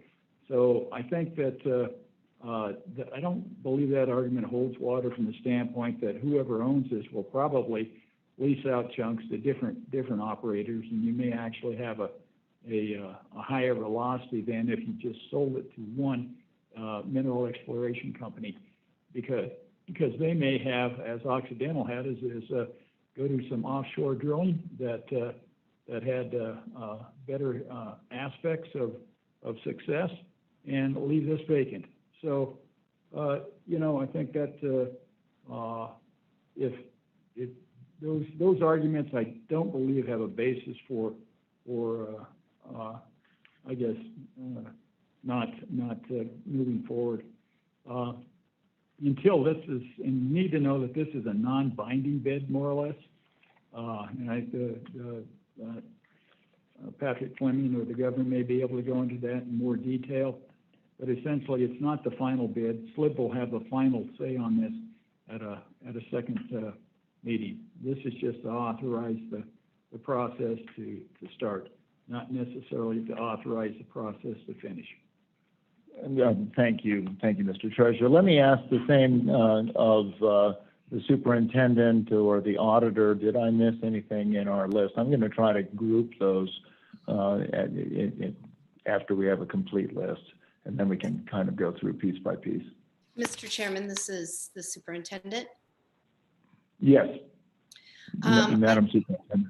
Thank you, Mr. Chairman, and I appreciate the treasurer's responses and clarifications in addition to yours. In the chat, there were some other concerns that were maybe brought forward, and I'd just like to note, first of all, that there may be a couple who weren't able to raise their hand or speak for one reason or another, lack of a microphone, etc. And I just want to clarify, Mr. Chairman, that we would still take public comments via email or a phone call. Is that correct? That is correct. Thank you, Mr. Chairman. And then the other was about and this was maybe more of a theme in a couple of comments that, you know, I just want to reiterate, at least for my office, we are always available to have this conversation. I know I had no less than 10 conversations with folks across the state over the weekend, and we are always available, you know, to listen during phone calls. Our office is open, our doors are open to have these conversations, and that's one of the great things about Wyoming, is the access to the members on this board. And while there are things, you know, as Senator Bebout and Treasurer Meyer discussed, there are things that can't be divulged. There are some fast-moving different parts, and that's the way it is in any business deal. But we are always willing to listen and share thoughts, and just appreciate this opportunity to do this publicly. But there are other opportunities as well. So I would just like to clarify that. Thank you, Mr. Chairman. Thank you very much. Auditor Racinas, any things that I've missed on that list? Mr. Chairman, maybe not. I may have just missed you saying them, but two things that I'm not sure if you said or not were a specific question about whether we would be violating the IPS or not. And then a general question, I believe Patrick had mentioned one of our classes of assets makes 2.1%, and why our return is so low. So some clarification on that. Those were the only two things I had that I can't remember you saying. No, I think that you're right. I didn't put that on the list. And then the other addition was, you know, what were the comments of the Investment Funds Committee? So let me try to group this first. Kind of Mr. Treasurer talking, and I think what I'd like to do is I'd like to have either Betsy or Patrick, or I'm sorry, not Betsy, Becky or Patrick, or both of them kind of walk through what the returns would be. I don't think we're really talking price at this point. I do want to make it known to to those that are attending this that there were bids that were, I guess, theoretically submitted on July 1st. We have not had, nor will we have, any communication with Occidental until or if we put forward a bid proposal. Randall, is that correct? That is correct. So we have no idea what Occidental has had or does have in their quiver at this point. The process, just kind of as an overview, Patrick, I think, spoke a little bit about we interviewed 4 different parties. To those who might ask about the potential conflict of interest with Barclays, let it be said that the transaction of this size, the talents that a bank brings to that process are rarefied. The 4 we looked at were eminently qualified, and we were looking for not only the right price, but the depth of analysis really across the portfolio. I want to make sure that nobody leaves this call with the impression that this is about Trona only, or gas, or coal, or land. It is an entire portfolio. The asset has many components to it, and our analysis really went across the board on all of those things. Barclays seemed to have the best array of talent for the analysis of this. And Patrick, when you speak, you might speak a little bit to that. We've certainly looked at it with a number of people here in Wyoming that have been in the Trona industry, in the oil and gas industry, and in the real estate industry to sort of ascertain whether the analysis was correct or not, or seemed sensible. And I think our qualified judgment was that the information we were getting was probably as good as anybody could get. So with that, I guess, Patrick, let me turn it over to you to address a couple of the issues like, well, actually, Becky, let me go to you first. Issues on just sort of the general portfolio return. You can certainly speak to the history we've had in terms of constraints on our portfolio, and then perhaps you can speak a little bit to the concentration risk and maybe some other analysis items, if that makes sense. Okay. Thank you, Mr. Chairman, members of the board. I'll walk through some of the items that you just mentioned, Mr. Chairman. We did look at investment policy considerations. As you know, in the permanent funds, we have a maximum of 70% that can be allocated or invested in equity and alternative investments. You know, so certainly as we look at this kind of investment, it would certainly fall into that category.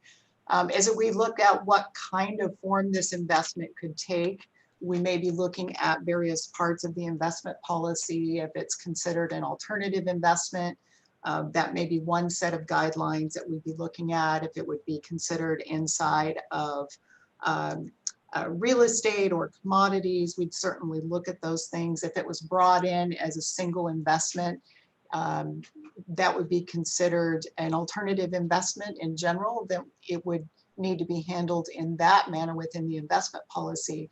But bottom line, I think, as we look at the investment, the size, and the expected return, let me walk through some of those considerations. So we did look at the expected returns, trying to develop that based on the type of transaction that this could be. If we looked at the whole transaction, which could include Trona, as well as the other minerals that were mentioned. So not just Trona by itself, but everything.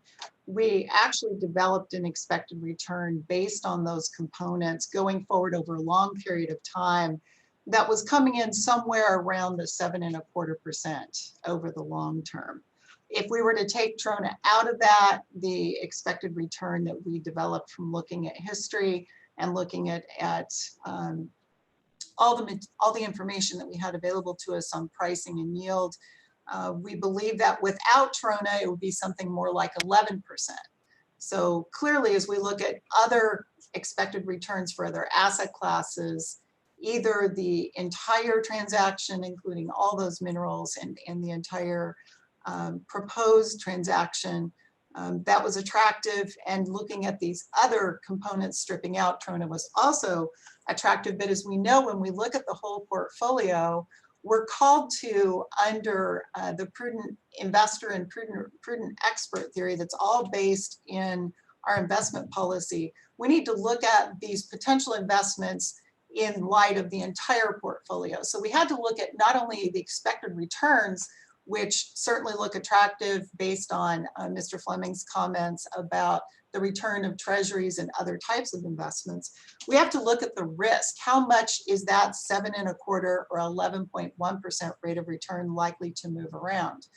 And in the case of developing those assumptions, when we look at the entire portfolio or the entire transaction being considered, that volatility is 12% as we look at the volatility of prices and income. That means that that 7.25% rate of return could move up or down by plus or minus 12%. If we were to strip out Trona and just look at the ex-Trona assets only, that gives us this return profile that we were modeling of about 11.1% rate of return. That means that the risk could go up to something more like 23. Now, how does that risk of 12% in the case of the whole transaction or 22% compared to other investments? And when we look at the other investments that we have in our investment program, the actual whole transaction, including Trona and all the other minerals, would have a risk profile that looks something like real estate, somewhere between fixed income and equities. If we were looking to strip out Trona, it would actually look most similar to an equity play that has a lot more volatility, something in the range of some international equity classes or small cap, private equity, et cetera. So it would have significantly more volatility. Now, again, in the prudent investor standard, we need to look at return risk and correlation. We have to evaluate whether this investment would have a beneficial impact to the financial assets that make up our investment program. Noting that there is, especially if Trona were taken out of consideration, there is a higher degree of correlation in the remaining assets relative to the income stream that Wyoming receives in its natural resource income. So certainly that should be noted. Relative to the investment or financial assets that we have in the Permanent Mineral Trust Fund, the Common School Land Fund, et cetera, we do find that there is that diversification element that I mentioned earlier in my comments. So there is diversification potential. Again, sizing is very important relative to the whole portfolio, because as you increase a single element in the investment program, then you can have a bigger impact on the whole investment portfolio or each fund in this specific instance. So when we looked at how this entire transaction would behave relative to the other financial assets that we have, we do see that there's a high degree or a higher degree of correlation with what happens with inflation. So it is helpful to have a tool in the portfolio that would behave well in those kinds of periods. There is some correlation with the equity markets, but it tends to be fairly low in the 20%, 40% range relative to the movement of equities. If we look at how similar it is to real estate, it is similar to what we see in equities, and how it would behave relative to our fixed income investments, very, very, very low. something like a 0.07 correlation. When we strip out the TRONA and just look at those assets that remain, we see some similar behavior as those that I just mentioned, a higher degree of relationship with what happens with inflation, some correlation to equities, but not significant. When we look at real estate, similarity, some correlation, a little bit less than if we look at the entire package, including TRONA. And when we look at fixed income, not much relationship at all. So when we look at correlation, again, relative to the financial assets that comprise our portfolios here, there is some degree of diversification. We do note that there is that higher similarity with the state's natural income. So we're looking to balance that in the modeling overall. Now, in terms of concentration, we've looked at a lot of different scenarios here. One is that if the whole portfolio or the whole transaction were considered, it could make up of, if that was spread across all the funds that could participate at sort of this median price, potential price for the entire transaction, it could be somewhere around 7% before taking into consideration ultimately what form that investment would take. If it was put inside of a vehicle, there's a lot of different transaction forms that could take place ultimately for how this would sit inside those portfolios. But it could sit in the mid 7% range. If the price were lower, it could be something more like 6%. And if the price were higher, you can do the math, it could be something more like 9%. If it was the entire transaction, including TRONA and all the other minerals. If we're looking at taking the TRONA out, then the allocation, again, depending on the ultimate size and investment, that is dependent on the price. It could be, if it were spread across all the portfolios that could participate, it would be 1.5% of the size of those various investment portfolios. So a much different type of consideration here.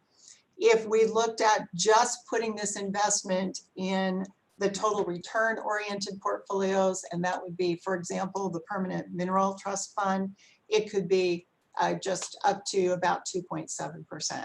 So again, the concentration that it could play in these portfolios is largely determined by the price, as well as how many of the funds participate, and then ultimately whether it's the entire transaction or whether it's taking just the non-TRONA assets.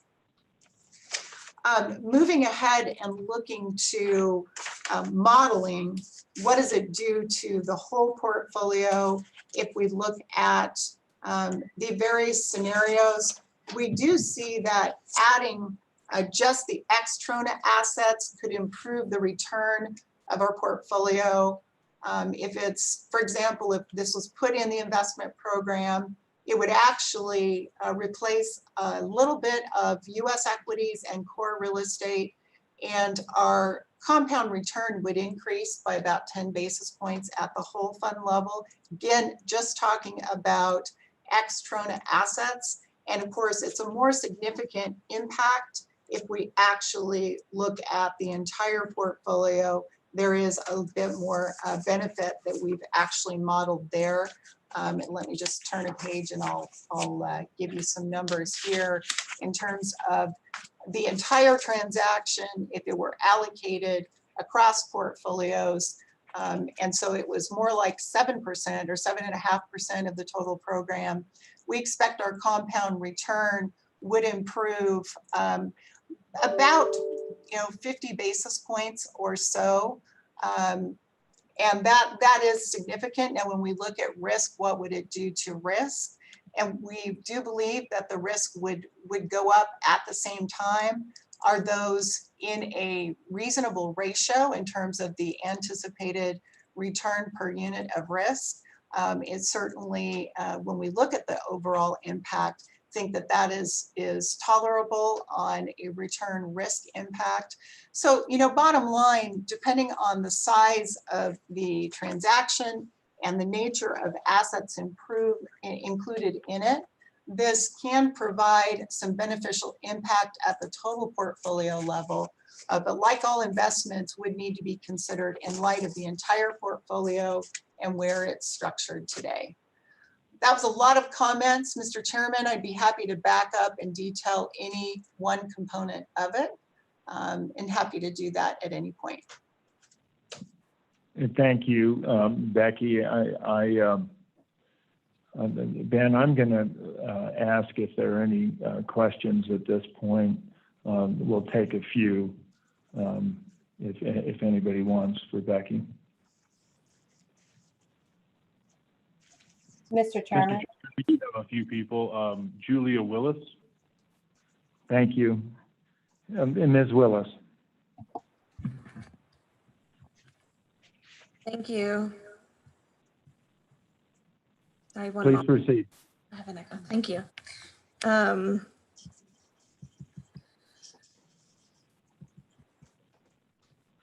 still here. Just give me a moment. Okay, I just want to say I'm grateful for this meeting being held online to inform and listen to the public. I'm not a financial expert either. I probably need some interpretation of the interpretation there. I'm from here. I grew up here and I've never heard of any deal like this happening here in Wyoming or anywhere near us for that matter. We are getting some more information today. At the same time, I'm really echoing the lack of transparency as some of our state representatives and other residents of Wyoming have mentioned. I was disappointed we are not hearing answers in real time to the important questions being raised. Some of it's being addressed now, but I don't think it goes into the detail that, the nuances of the questions that have been raised.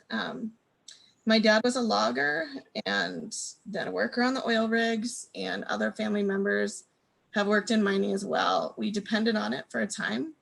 We lived through the busts. We did not have enough food on the table.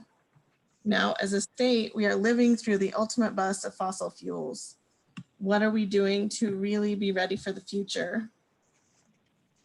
We are in the midst of facing the largest economic and health crisis of our lifetimes, even before coronavirus hit us.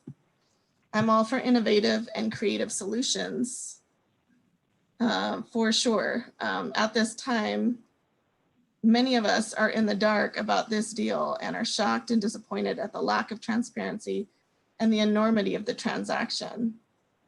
We don't know, some people mentioned this is an opportunity for Wyoming. We don't know.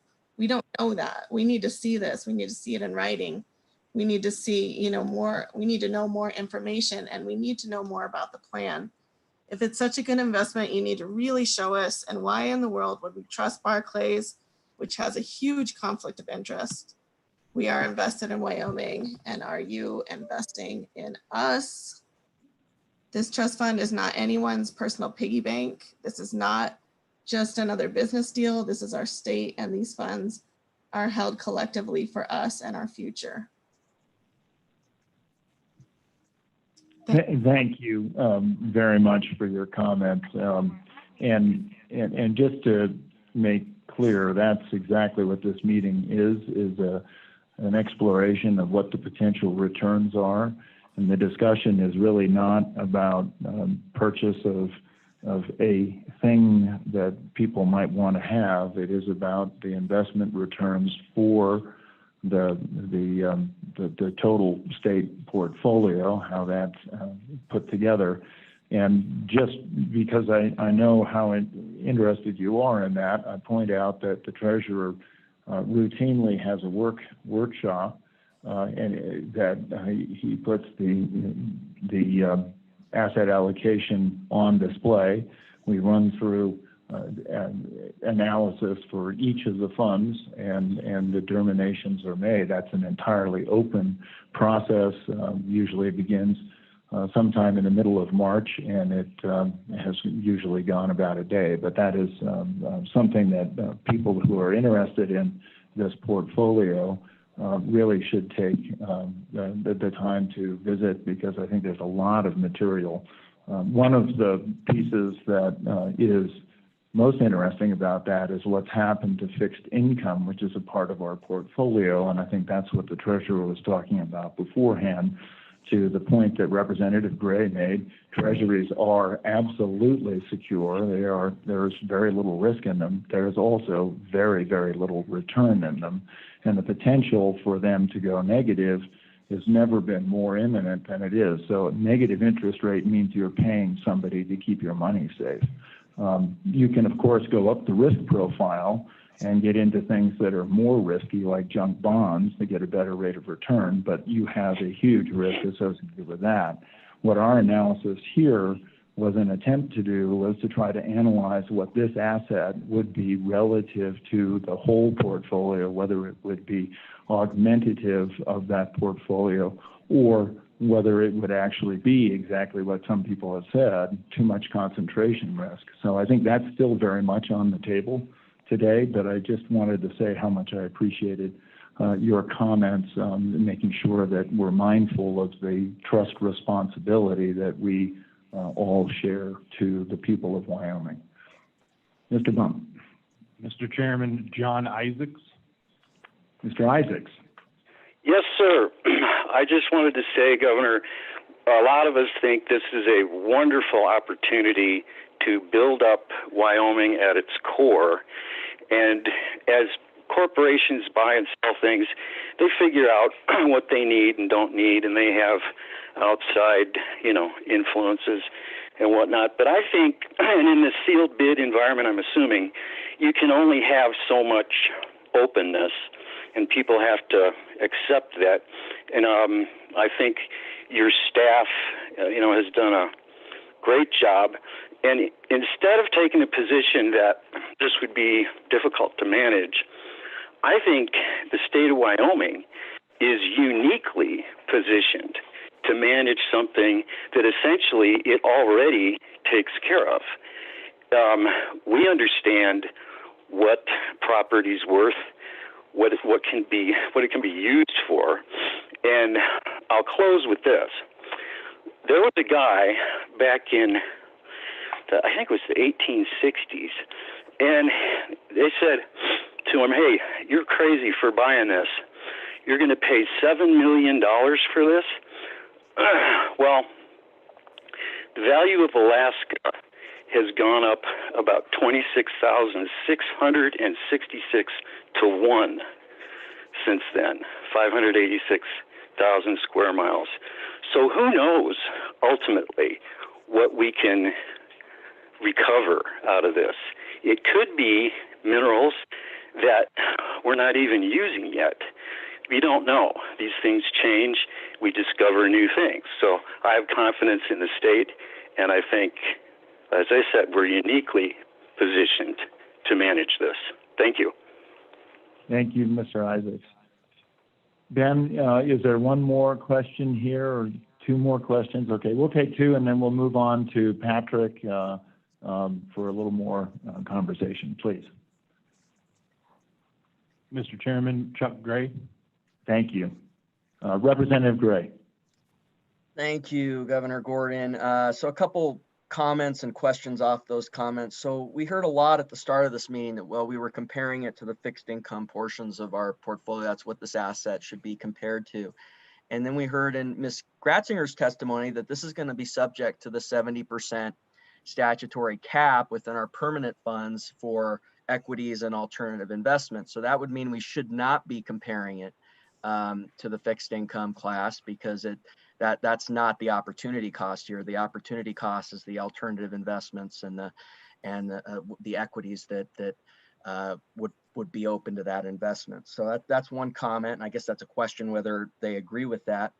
My other question is, I was a little shocked. I mean, I texted a couple people here and they've confirmed that I heard this right, because I wanted to make sure I heard this right, that it appears the estimated return is higher without the Trona than with the Trona.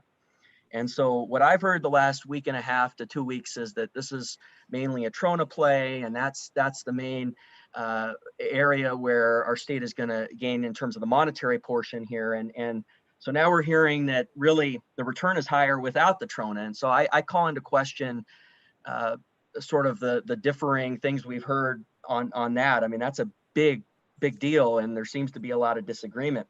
The third comment I would have that is also with sort of a question, because I'd ask whether anyone agrees with this, is the response to the diversification argument. And I would say the way it was responded to in those testimony was the diversification within the portfolio itself. I think our comments were that this portfolio, the Permanent Wyoming Mineral Trust Fund and the Land Fund, is a diversification with the total exposure of the state that we have with our tax base, which is heavily slanted towards severance taxes. And we've been hearing from a certain group, I reject this argument that, well, expand the tax base, and that's basically code for increasing taxes in areas to move off severance taxes. Now, I disagree with that, but it's been interesting to see this dichotomy that now a lot of the same players who have made that argument in my decade involved in Wyoming politics are now wanting to divert away the main source that we got in the 70s to move away of revenue source, away from the severance structure, which is this permanent fund, which we funded with severance taxes, to have another revenue source to move us off the boom and bust cycle of severance taxes. And that is being moved now to a more severance tax structure towards the natural resource industry. So I think the response to that was a little bit different from our argument. It's not diversification within the portfolio itself, it's diversification with the entire revenue structure of our state, which I think is a little bit of a different argument. So anyway, those are my comments and questions. Thank you.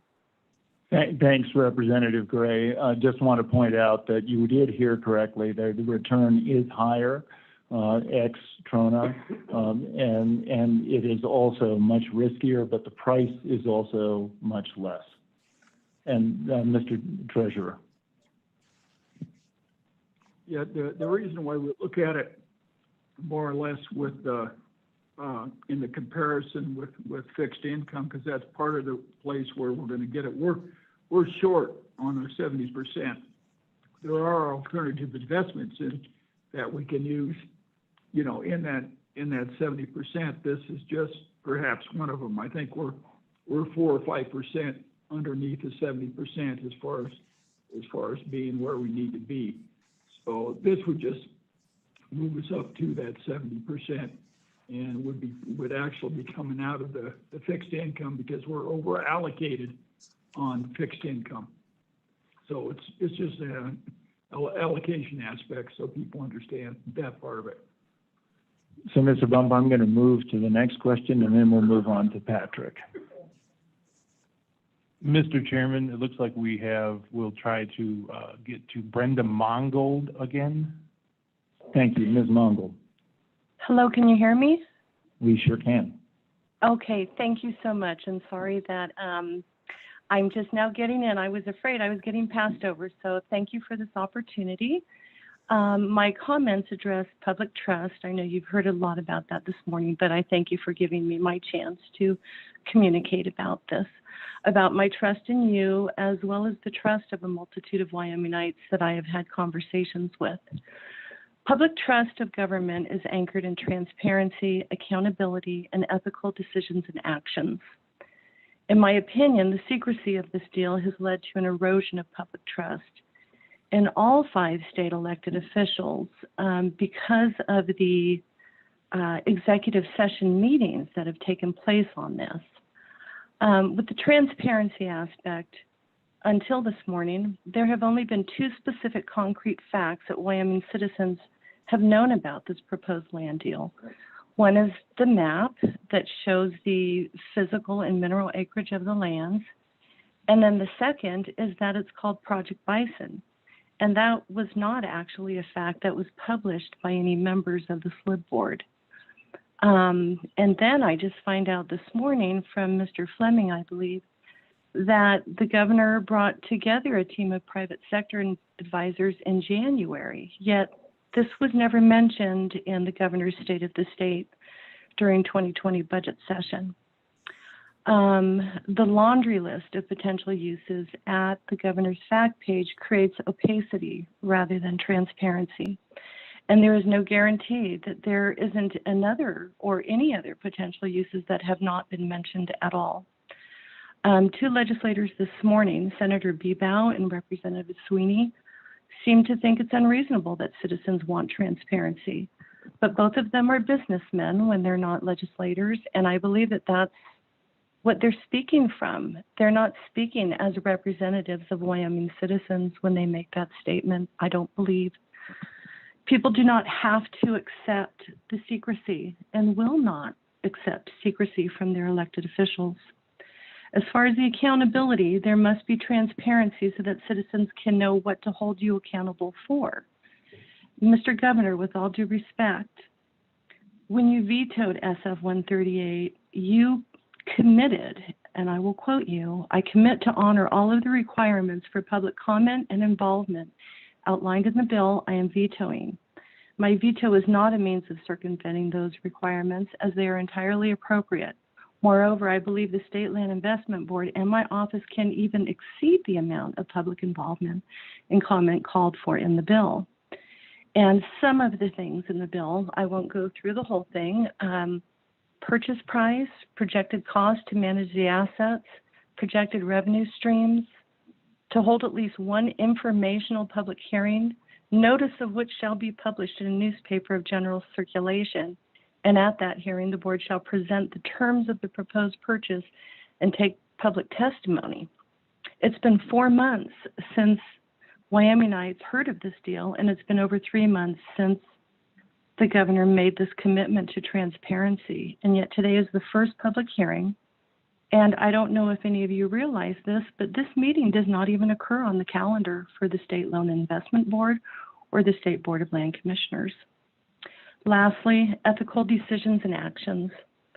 The entire plan for Project Bison has been intended to be kept secret from the public since its inception, with all discussion being conducted behind closed doors in executive session. Even at the governor's fact page, it says, actual negotiations, should the process get that far, will understandably not be public. That's where our problem is. The second point on ethical decisions and actions, intending to spend anywhere between 10 to 14% of our permanent mineral trust fund without legislative approval, involvement, or oversight flies in the face of the checks and balances that were put into place for our form of government. We need our representatives to be able to speak for us on this. And they did through the bills that they processed. But once that bill was vetoed, my voice was vetoed. Lastly, using agencies as a slush fund to pay Occidental. Discovering that $500,000 came out of the Office of Homeland Security to pay Barclays for their June payment was shocking to me. I kept trying to figure out if this land deal has something to do with Homeland Security. Perhaps it's not against the law to do that, but in the eyes of Wyoming citizens, it is highly unethical.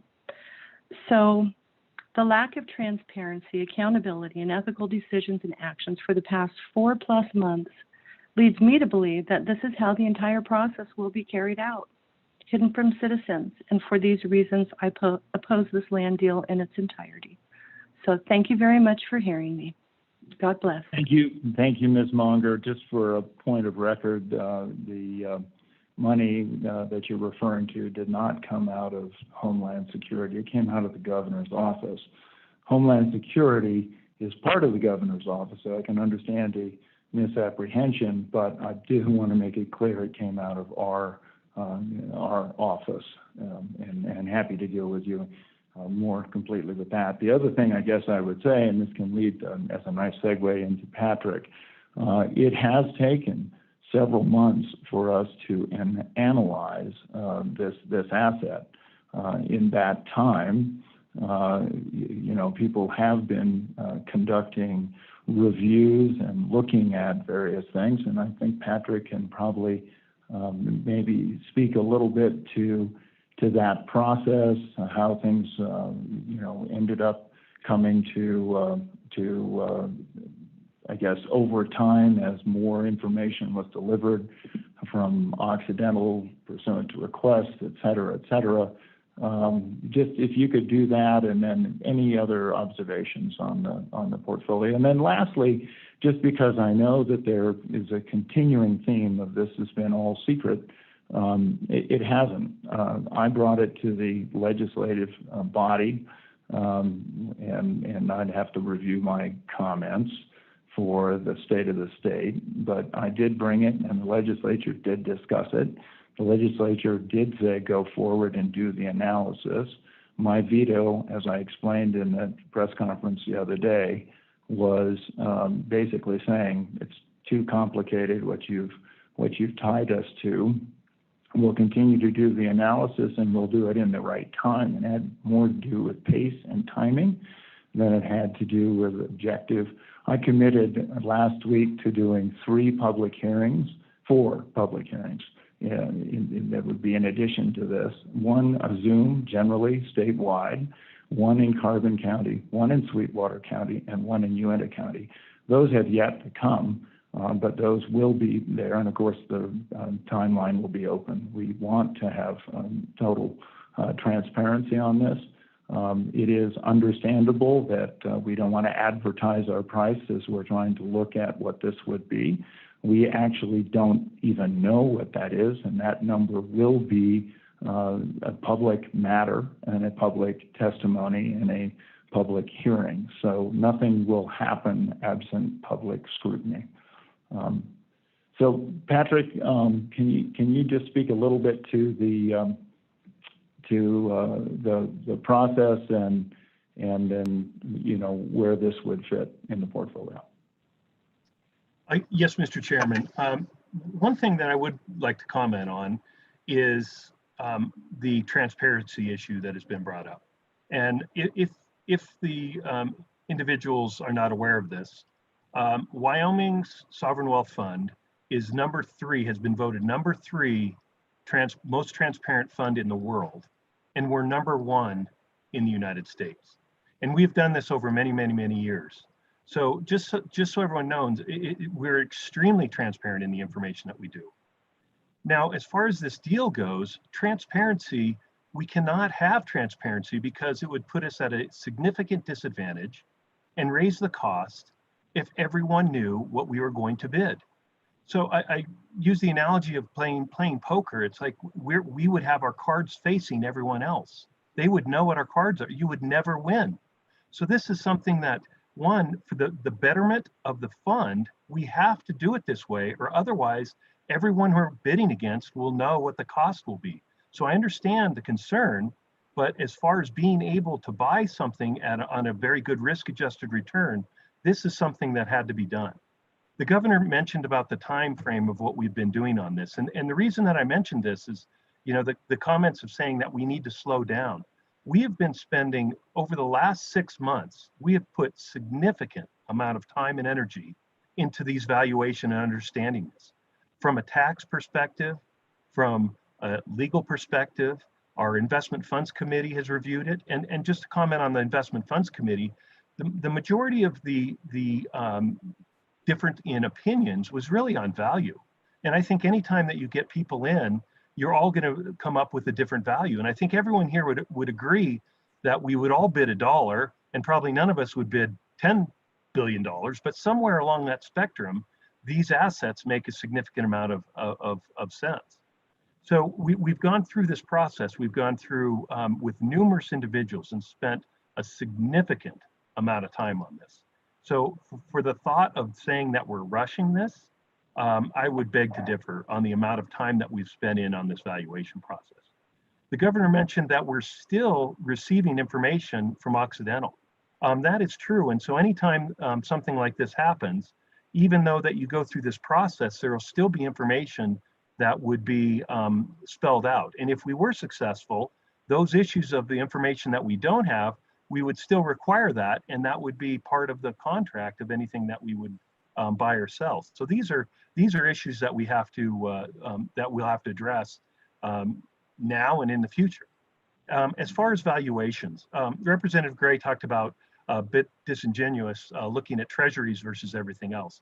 I was just commenting on one aspect of all the assets that we own. But if you look at it, the other thing that he fails to understand is 10-year treasuries just closed on June 30th at the lowest ever in the history of the bond market. US treasuries and all of the other assets that are priced off of treasuries are extremely expensive. So I did mention that the other assets in this portfolio that we'd be selling, the 70%, corporate bonds, their average rating is BBB. Mortgage-backed securities would be other things. And so one of the questions that came up was, why is 2.1, why is it so low? It is a function of where we are in the economic cycle. Inflation is extremely low. We're currently in a recession. And so with that uncertainty, US treasuries rally. But the point being is that treasuries now at 70 basis points, 10-year treasuries, if they rallied, even if they rallied to 0%, just say they go to zero, the upside on that is only 6%.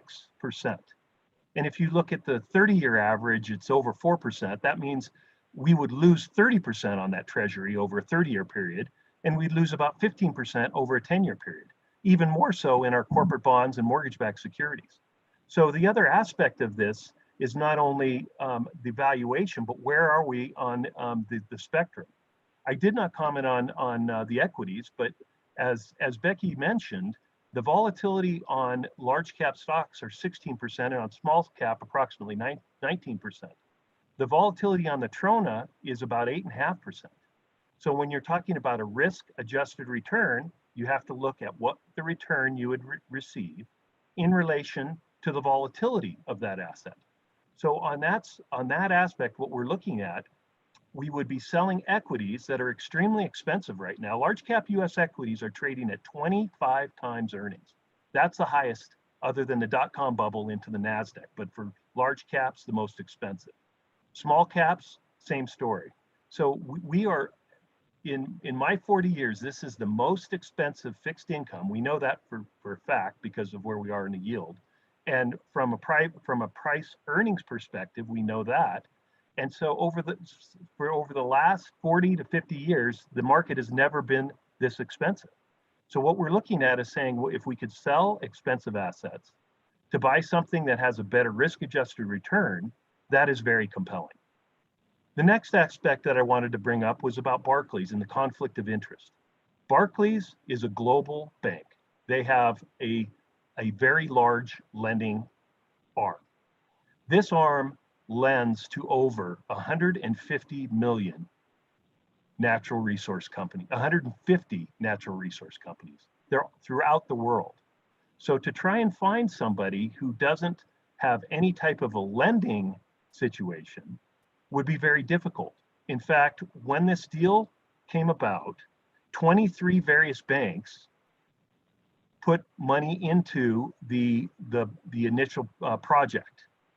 Barclays' exposure currently to that is approximately $125 million. It is a very small percentage of the 8.8 billion in which was initially borrowed from the banks. In a revolving line of credit, they have 300 million outstanding that could be drawn upon, but zero is drawn upon.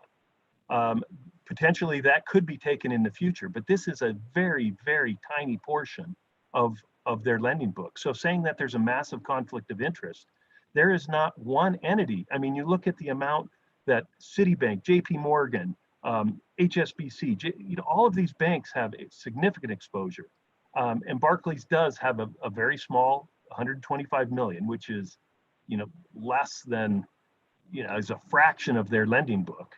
But it's we would not be able to find an advisor who doesn't have exposure to these energy companies. They just about all of them do. So that it's very disingenuous to say that there's a massive conflict of interest here within our advisors, Barclays investment bank.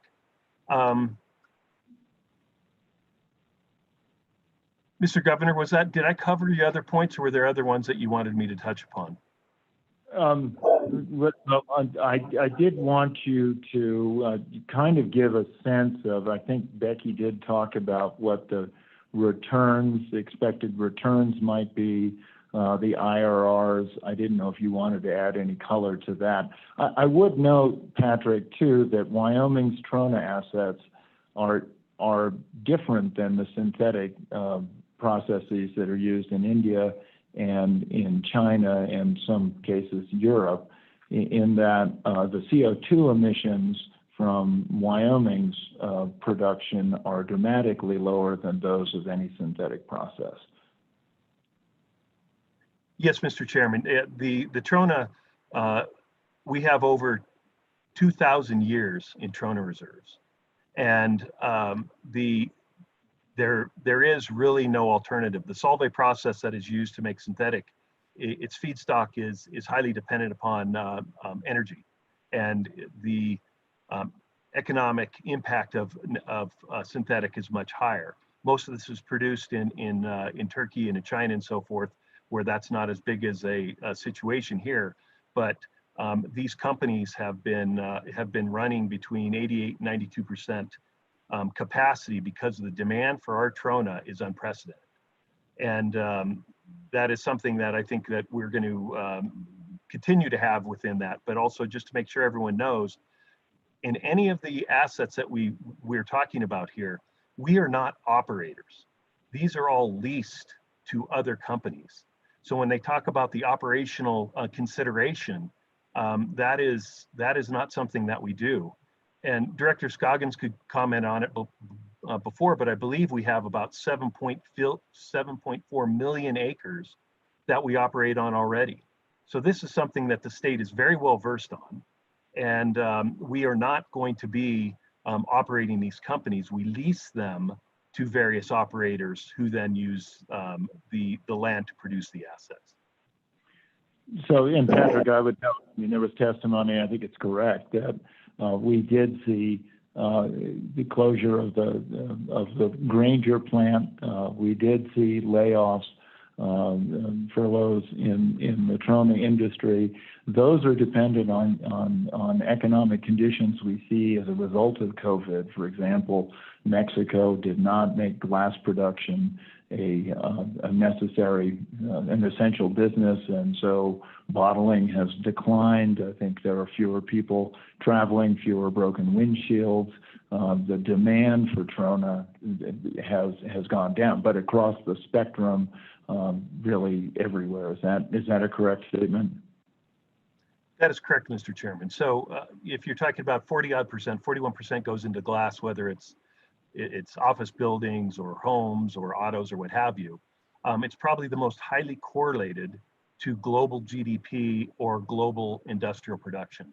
And so, yes, we're seeing across the world, as everyone knows, severe disruptions and slower growth.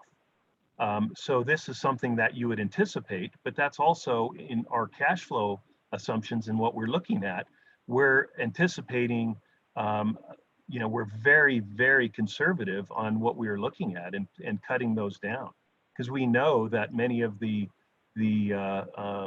production numbers coming out of the state have been reduced. So, across the board in all of these, oil and gas, oil traded at minus $40. So we know that across the board, all of these assets are lower than what we have seen historically. But we also believe that we're not going to be in a recession for the next 30 years.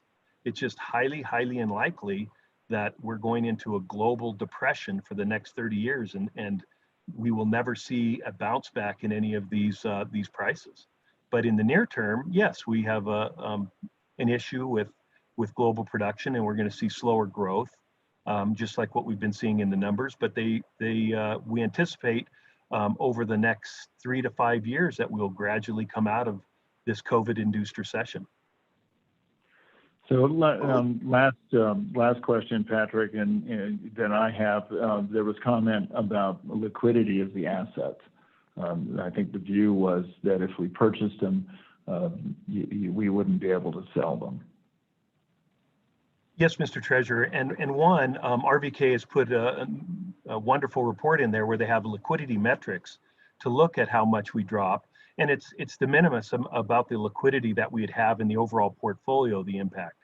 but also when you're talking about the concentration risk. Really, the area that I would think would be, if we are successful, that would be the hardest to reduce our exposure would be in land. As everyone knows, land is somewhat illiquid, and also coal, just because of ESG usage and so forth like that. But the other assets could be sold very quickly. So when there is a concern about our exposure, I have contacted 2 investment banks to look at what type of timing would be needed for any type of a liquidation or a sales. And both of them have come up with less than 6 months it would take us to sell any part of that asset that we wanted. Right now, first lien type of assets are in high demand, and even in this recessionary period, and we could sell, any part of that that we wanted in the financial markets. There are other market participants who have talked to the treasurer and so forth about interest. So there's all kinds of different opportunities that if we chose to reduce our exposure, we could readily do that in a very short order. Thank you. Mr. Treasurer, any other? Yeah, just to follow up on that, as far as the over-concentration, reducing it, that's what I've been doing the last couple of weeks, is talking to different people that we may be able to do that, and I'm sure we could get well below that 5% if we had to, as well as the folks that Patrick has talked about. The use of the land and the cost for management, I don't know if that's gone over, but we estimated somewhere between $2.5 and $3 million for management fees, and I think that's reasonable. Just to let people know that over the course of the last 2 years, we've onboarded dozens of managers for the professional management of our different asset classes, as well as we've got $1.7 billion in real estate right now under management, several different managers there. So that's essentially what we do. I think we moved over $9 billion around into different managers in different areas of asset classes over the last 2 years. So, well, this is a heavy lift. It's not unprecedented for our office to do that. For our office to do that, that's essentially the business we're in, and have been for quite some time. We got over $20 billion of assets under management. So it's something that we're able to do.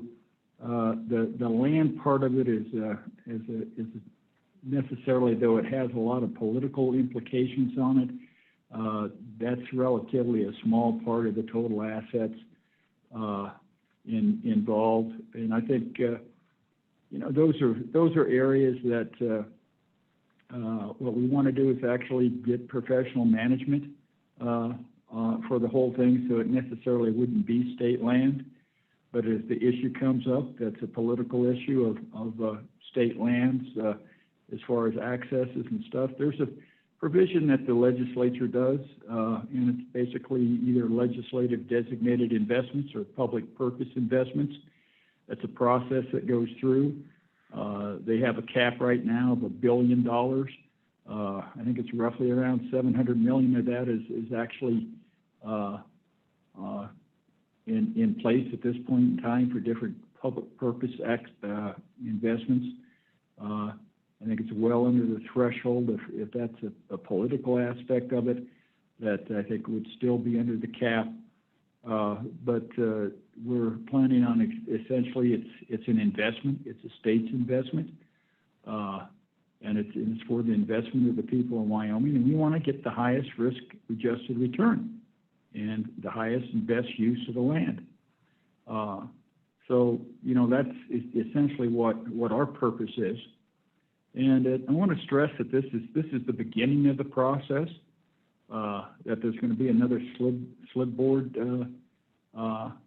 meeting as far as any approval if we do go forward with this, if we are the high bidder. Essentially, I don't believe we are going to be the high bidder. I think that we may have an opportunity to buy a part of this from someone else at some point in time. So I think that the process of, or the prospect of overconcentration, I think is something that can be mitigated. I went over the professional management, public purpose, overconcentration. As the governor said, there's going to be more and more public meetings. Our office, basically for the last several months, has loaned our CIO and another investment analyst to the governor's office to do this analysis. And our office is just getting involved more into the details here in the last couple of weeks. And I do understand the need for some secrecy. I think the analogy that the CIO made about a poker game and showing your cards is necessarily correct. PILT, the payment in lieu of taxes, all of our analysis as far as what we should or shouldn't be paying for this land was all made on after a payment of all local taxes to all local entities.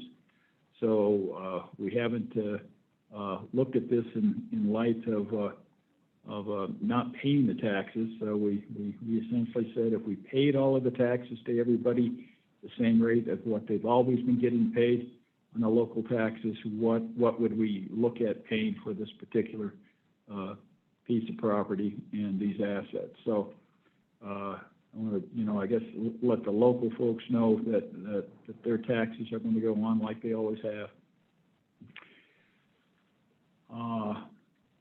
Mr. Chairman, I think I'm running out of things that people have asked and questions that have already been asked and answered. So.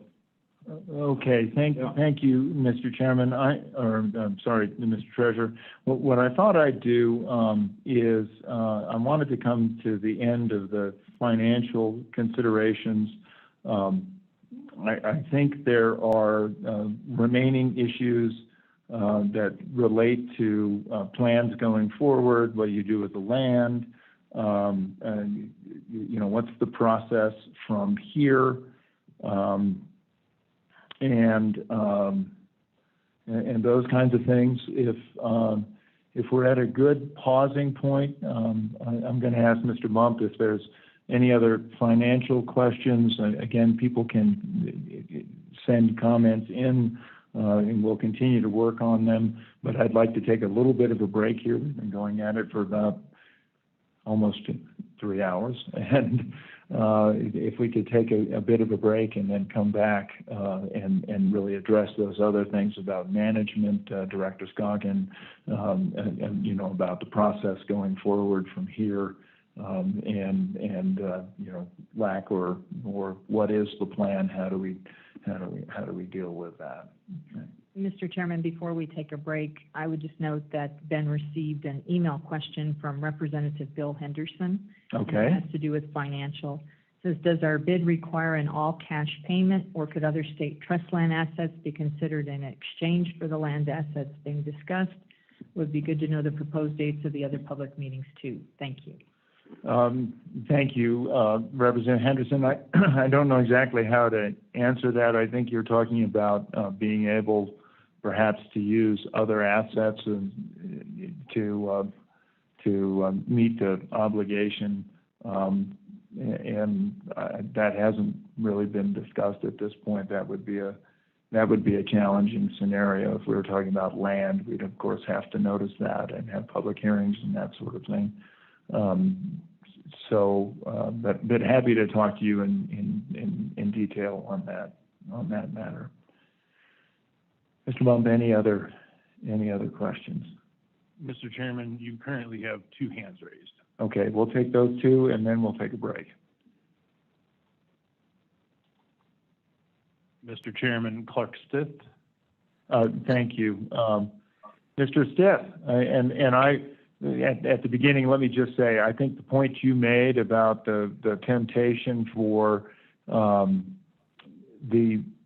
the State Loan and Investment Board or the legislature to state that they want to see reduced returns off these assets is absolutely at risk. And I absolutely understand that. I don't know exactly how we address that in this, but I did want to point out that you made a very good point. Thanks. Governor, thank you. And this is on that same topic, a question from Ms. Gratzinger. I think the answer to this question is no, but my question is, in your calculation of the 7.25% expected return, I take it that in doing that, you did not apply any kind of sovereign wealth fund discount or political risk factor. Is that a fair statement? That is fair. No discount of that type was applied. Okay. And Governor, a follow-up question, if I may. I'm not sure the best person, maybe Mr. Fleming. Sure. Is if the concentration, if across the portfolio would be between 7 and 9% for the acquisition, can someone explain how that's consistent with our, current master investment policy and the sub policies? To me, this looks like, again, let me be clear, this might be a really good deal, and I'm not trying to throw cold water on the deal, but it seems like it might be an opportunistic investment. And under the sub policy, there's a 5% limit on that in our current policy. So if someone could just address the investment policy compliance issue. Becky, you've looked at that? Do you want to answer that, or Patrick? I can certainly take a stab at it as well. But Becky, do you want to? I think you said you had looked at that. We've actually did a thorough review of the policies to see what areas may need to be considered. And depending on where it fits in the policy, there may need to be a revision on that front because there are various maximum allocations that are applied to different parts of the portfolio. The 70% one was a consideration that I pointed out up front. But so many things are uncertain in terms of the ultimate amount we'd be left with and whether it's the whole deal or part of the deal.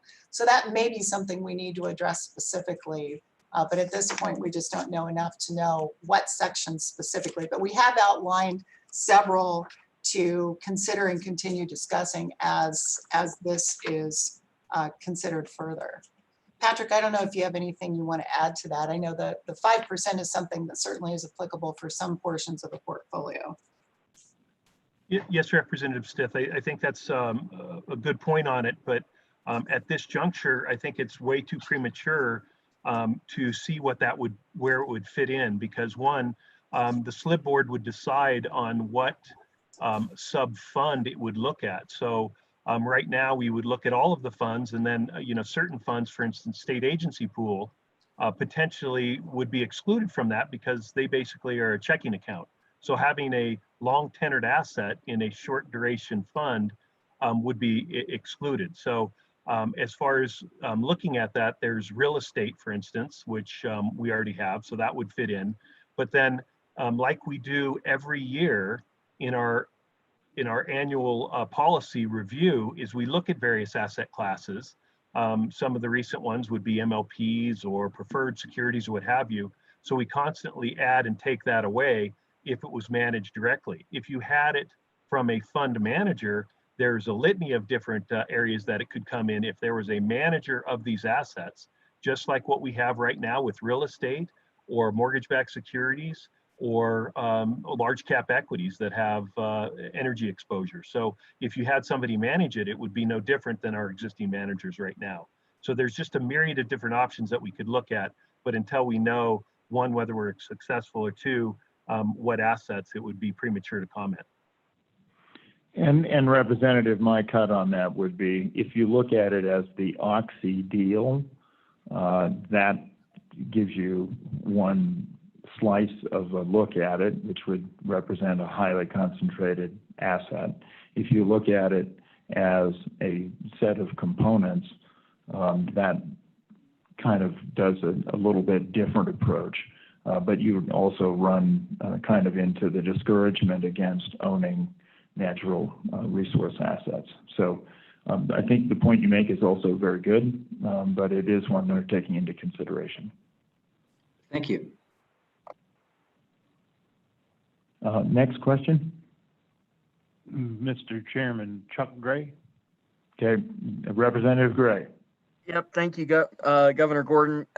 A couple things here. I think the idea of, in response to this transparency, the valid concern on transparency, the idea of having public hearings, talking about the intentions of this, what this would mean for our permanent funds to build transparency, that's what's being asked for here. That's very different from telegraphing a price, which has been sort of the very limited and narrow response to the valid concern about the lack of transparency with this.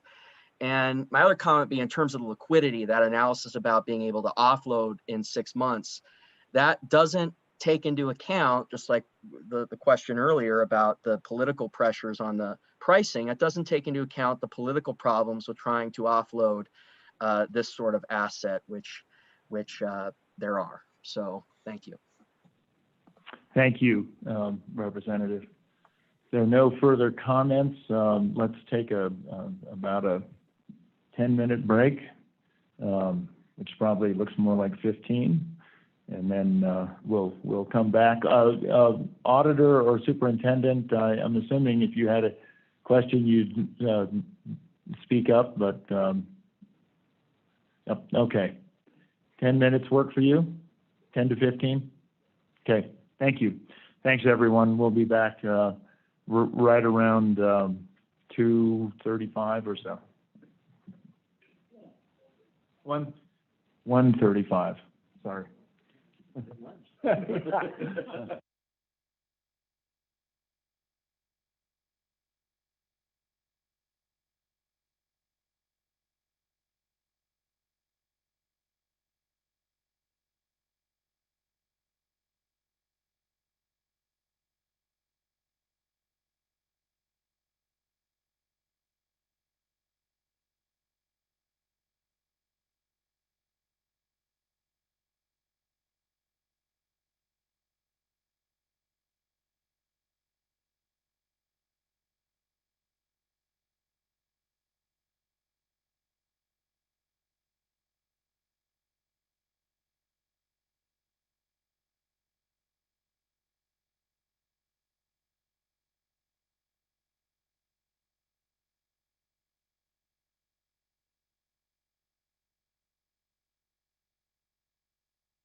Thank you. I'm going to ask if Auditor Racinas or she's there, Superintendent. Are you on? I am on. Governor. Yep. Very good. So we have all the members back. Thank you for the break. When we broke, we were going to come back and talk about plans going forward, just to sort of let a couple of things just be known about where we're going. We'll probably take that testimony, consider it. We may, for the purposes of aspects of the land transaction, should we decide to go forward, and understanding bidding options, we may go into executive session to receive legal advice if that's what the board here thinks is the appropriate thing to do. I think Representative Stiff, in the break, I was thinking about another issue that I think is pertinent to the question you raised about political pressures, you and Representative Gray. The one piece here that was not mentioned is that this is the State Loan and Investment Board, and typically the investments, its separations of power issues, the trust, fiduciary trust responsibilities that we as boards of the State Loan and board members of the State Loan and Investment Board, typically those are not much interfered with by the legislature. The legislature obviously appropriates the money and deals with those things, but there is that separation issue, which I just wanted to point out. And I also want to note for the record, very good comment from Representative Miller about 1/3 of the minerals potentially going into public as opposed to being available for private reclamation. Don't know how to answer that other than just to say it's a point and a good one. But we were going to pick up on a number of other issues that were coming up that really have to do with, first off, ideas about management, maybe going forward, how these would be managed, what the plans were going forward, and then obviously process going forward. In amongst that are considerations of public land, migration corridors, wildlife, and clarifications of some aspects of that.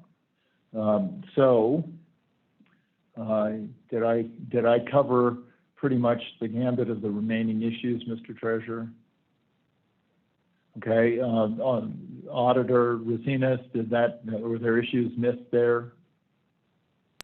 I don't believe so, thank you. Okay, Superintendent? Governor, I don't have any additional questions at this time, or nor do I see any gaps that we did not address. Okay. Thank you, Mr. Secretary. Mr. Baum, I want to ask our audience if there's something in particular that we need to address. Mr. Chairman, one hand up. We'll go to Bob Wharf. Okay, thank you. Mr. Wharf. Yes, Governor Gordon, I did, possibly I missed this, but I know you mentioned somebody up in your neighborhood had brought up the question about the state having a limit on the amount of acreage that it could own. Did you address that? Because obviously as sportsmen are concerned as we see more and more of the public lands being put into private ownership. And I'm recognizing the fact that this would be private. This isn't going to be public lands. With the Slib buying this property, it would definitely make this private property, not publicly accessible. So did that get answered? Mr. Wharf, thank you for that comment.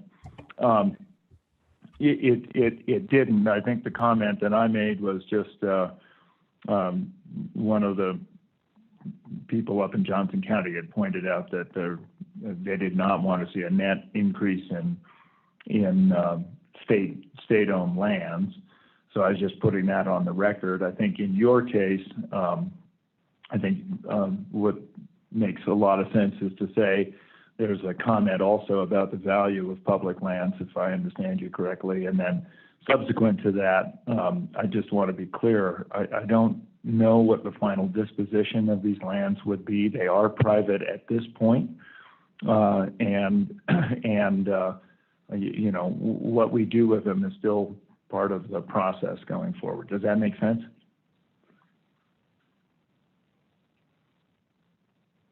Bob, Yeah, are you there? It does, Governor Gordon. You know, it just, you know, I want everybody to know this can be a positive too. Currently, we're dealing with lots of checkerboard issues, and you know, that's the one thing that I would encourage you to look at is if in fact the state does purchase this, to look at ways they could block up some of those lands, either through exchanges with the BLM that's wrapped up in there, or just by the process of how you handle those lands. But it definitely would behoove us to take advantage of blocking those lands up rather than leaving them in what I would argue is a very complex and difficult management scheme, having checkerboard land ownership between the state and the BLM. So that would be one thing I would encourage you to look at that as an opportunity to help us.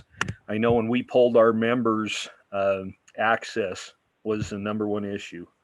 Over 1,000 respondents on that. So I know it's a big deal. I appreciate you guys allowing us opportunity to listen in on this, and I appreciate the time you've given me. And thank you, Mr. Worf. And we should incorporate those comments too. I guess at this point, I'm going to look to perhaps Jen Scoggins or Randall to maybe talk a little bit about the process, what we envision going forward. So with that, I'm going to ask Randall Luthi from my office to come up and just describe, you know, next steps. Thank you, Mr. Chairman. I'm Randall Luthi. Here's what we envision as the next steps. And a lot of this is what the board is going to decide to do today. And we certainly don't know what that's going to be. But once we know if the board authorizes someone to go forward to make a bid, I assume there'll also be some parameters on whether that bid be for the entire tract, whether it be for parts of the tract. And so once we know that, then the next step is to submit the bid. The bid should be submitted within the next couple of days. We fully expect that Oxy will respond relatively quickly. It's our understanding that all the bids, not only ours, but all the bids will be looked at within the next couple of days once they know they're getting a bid from the state. Then it sort of goes into the system where depends on what the bids are.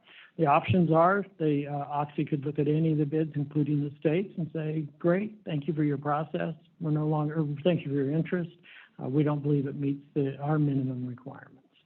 The second step could be, we think you're close, so there might be further negotiation, and they might, which I think is very unlikely, as Mr. Treasurer pointed out, say, hey, what a great bid, Wyoming, let's move forward. But whomever happens to be the, what I will quote unquote call a successful bidder, this starts a whole new process of negotiation where you work out the time frame on making sure there's due diligence on the property, due diligence on environmental liability, due diligence on the title work, all of which the state has a pretty good start on, but there's still much work to be done on that. You will eventually reach a purchase sale agreement, should the state be the successful bidder. That purchase sale agreement, I believe, then becomes the subject of the report of what the legislature talked about.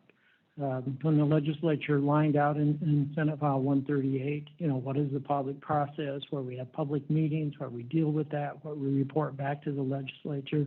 That is all tied back to once that purchase sale agreement is agreed to. And part of the provision, I fully suspect, will be that the state's position is going to be, and I would say like any bidder's position is going to be, okay, we still have to go back to our board, we still have to go back to Slib to get final agreement. So we look for the public process to occur once a purchase assignment or purchase sale agreement is agreed to in principle. And then that's when the public process will be kicked into high gear. And then there will eventually be another meeting of Slib to move forward. Of course, during that time, we also start working on, okay, if we get this property, who's going to manage it, how to manage it, identify properties that might be available for a new resale. There's just a lot of questions still to be determined, a lot of process where the public can be involved. Thanks, Randall. Any questions from the board to Randall? I'm going to start with the secretary. No, that seems fairly clear to me. Thank you, Mr. Chairman. Madam Auditor. Yes, Mr. Chairman. I just want to clarify and make sure I have a very crystal clear picture in my mind. So I understand any decision today and any bid is non-binding, meaning the state could back out at any point in the process until that PSA is signed. And so my question is, I think I heard Mr. Luthi say that the public process that we've heard so many commenters say is lacking, which I think is valid. That public process that we're envisioning now would occur prior to the PSA being signed and prior to a final Slib vote. I believe he said it would need to be agreed to more or less in principle. Is all of that accurate? I just want to make sure I'm understanding that correctly. Mr. Chairman? Please, Mr. Luthi. Yeah, Auditor Racines, let me clarify just a little bit. The purchase and sale agreement would be signed in principle, or at least an agreement in principle would be agreed to and signed, with the provision that there still has to be final approval. And then once you've got that document, then that is what becomes, the basis of the report to the public. The basis of the report is we do public comment periods, and will be the basis of the report back to the Slib. So, Mr. Chairman, just a quick follow-up, just to sort of restate that again. Even after the PSA is agreed to in principle and signed, the Slib would have to still take a vote where it could accept or decline the agreement. Mr. Chairman, that is my understanding how the process will work. And certainly the board can outline that today if that's the process you want to follow. That's any follow-up? Yes, Mr. Chairman, we may not know this, but during that public comment process, do we have any color around what sort of information or what level of detail of information we'll be able to present to constituents at that time? I mean, I would assume at that point we would know the price, we would know estimated returns, we would know the scope of the purchase, and can those things be included in a public comment period as opposed to more of a, we can only take commentary but not really give out information? Mr. Chairman, again, depending on how the Slib sets up the parameters of the public process, but if you refer back to the veto letter of House Bill 138, I will point out the governor made a series of assurances that this is what would be in the report, and everything that Auditor Racine has mentioned is, in my memory, is going to be in that report. Mr. Chairman, if I might add on to Mr. Luthi. I've spoken with Deputy Director Crowder, and he and I believe that we could assist with the public meeting perspective by following sort of the process we already have in place for the Board of Land Commissioners, in which The information that could be public would be kind of like the detailed analysis that we present, as well as the appraisal. That goes out to the public, and then we go and we take public comment in whatever venue that might be, whether it's Sweetwater County, Carbon County, Uinta County. So sort of follow the process we already have in place to get the word out and to accept the public comment. Thank you, Director Scoggin. I think we will avail ourselves of that. Any follow-up there, Auditor? Just one quick question, and I understand if there's not an answer to this at this time, but I'm wondering if there's any even rough estimate of a timeline behind this, whether we would be starting a public process in 3 days, 3 weeks, 3 months, just any idea of an overall rough timeline, certainly knowing that you can't be held to it at this point. Please, Mr. Reluthi. Mr. Chairman, knowing how I'd love to speculate, Auditor Racines, I think I can safely say it won't be in 3 days. I do believe there's a possibility, depending on some of the, I suspect that whomever the successful bidder is, there'll be at least a period of approximately 40 to 60 days where negotiations will be ongoing with Occidental to wrap up the deal. So I think it'll actually be closer to 3 months. Thank you. Does that answer your question? Yes, thank you. Thanks. Thanks, Auditor. Superintendent. Thank you, Mr. Chairman. I do have a couple of questions. I appreciate how this is not only a collaborative process, but an iterative process. And I have 2 questions related to that. As if this board were to move forward and agree to place a bid in one form or another, who would lead that iterative process? That is my first question. In other words, who would negotiate the counter offers and what? I guess that's my first question. And then my second question is, as we go through that iterative process, and if we are the successful bidders or the winners, so to speak, will that decision or the fact that we potentially are the successful bidder or not be public information? So those are my first 2 questions. So I'm going to hazard a little bit of a guess out of the box, and then probably give it to either Director Scoggin or Randall Luthi to answer the second part.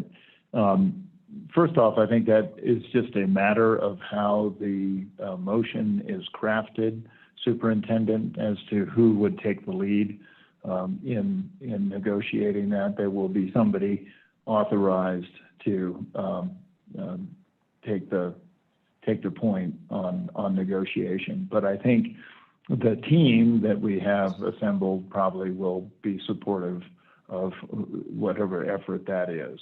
So that answers part 1. Part 2, I guess, would Randall, any ideas on that? Mr. Chairman, again, once the bid, when we get to that purchase sale agreement, it's fully expected that the report that we've agreed to supply to the public should be relatively soon after that. I mean, we have most of the information, but I think that what's really lacking is some of the due diligence, and we might even be able to do the report in a couple of phases where we're saying we're still doing due diligence on, say, some of the environmental liabilities, but this is what we know now. But I suspect that would again be that purchase price will probably be the worst kept secret since the dawn of man. So. And I would only further note, Superintendent, and I'll let you do this, that it is interesting as people are looking at this, and there are other bidders. Nobody is in a better or a worse position than ourselves, but people still want to know what more diligence needs to be done, and we certainly have done a lot of analysis, but there are more things to, when a bid is more imminent, will be more forthcoming. So please, Superintendent. Thank you. Just to follow up, maybe I just want to clarify that I'm hearing this right. So if the state was a successful bidder, we would not disclose publicly that we've moved from bidding to due diligence, or I mean, I guess that would be a foregone conclusion, because we probably would make a public announcement if we were not the successful bidder, but we won't necessarily disclose publicly that, hey, we've moved from a phase where we are the successful bidder and now we have entered the due diligence phase. I just want to clarify that that would not be publicly disclosed. Is that correct? Mr. Luthi. Thank you, Mr. Chairman. No pressure. Again, depending on depending on my boss and other factors, I would envision that should the state be the successful bidder, that's going to be information that will be publicly announced, and we'll say now we're moving into phase 2 or phase 3, whatever we call it. Okay. And I would only add to that, Mr. Luthi, by saying if people are seeing notifications of hearings and so on and so forth, they can assume that we were the successful bidder. If they don't, they can assume that we were not. Thank you, Mr. Chairman, and trust me, I'm not trying to put anyone on the spot with this. I just I think maybe a miscommunication about what public input or public comment looks like in this unique situation. Not necessarily miscommunication, but just some lack of understanding on everyone's behalf. And so just trying to really be clear in my mind that part of the public process is knowing where we are in the process and understanding that public comment isn't necessarily public participation at every juncture. So I'm not saying that very well, but I guess suffice to say that I really appreciate your veto letter and your reiteration of the veto letter, that when it is appropriate, and as it is appropriate, public participation, input, comment, and comments are always part of that. So my last question then is sort of this concept of day 2 management.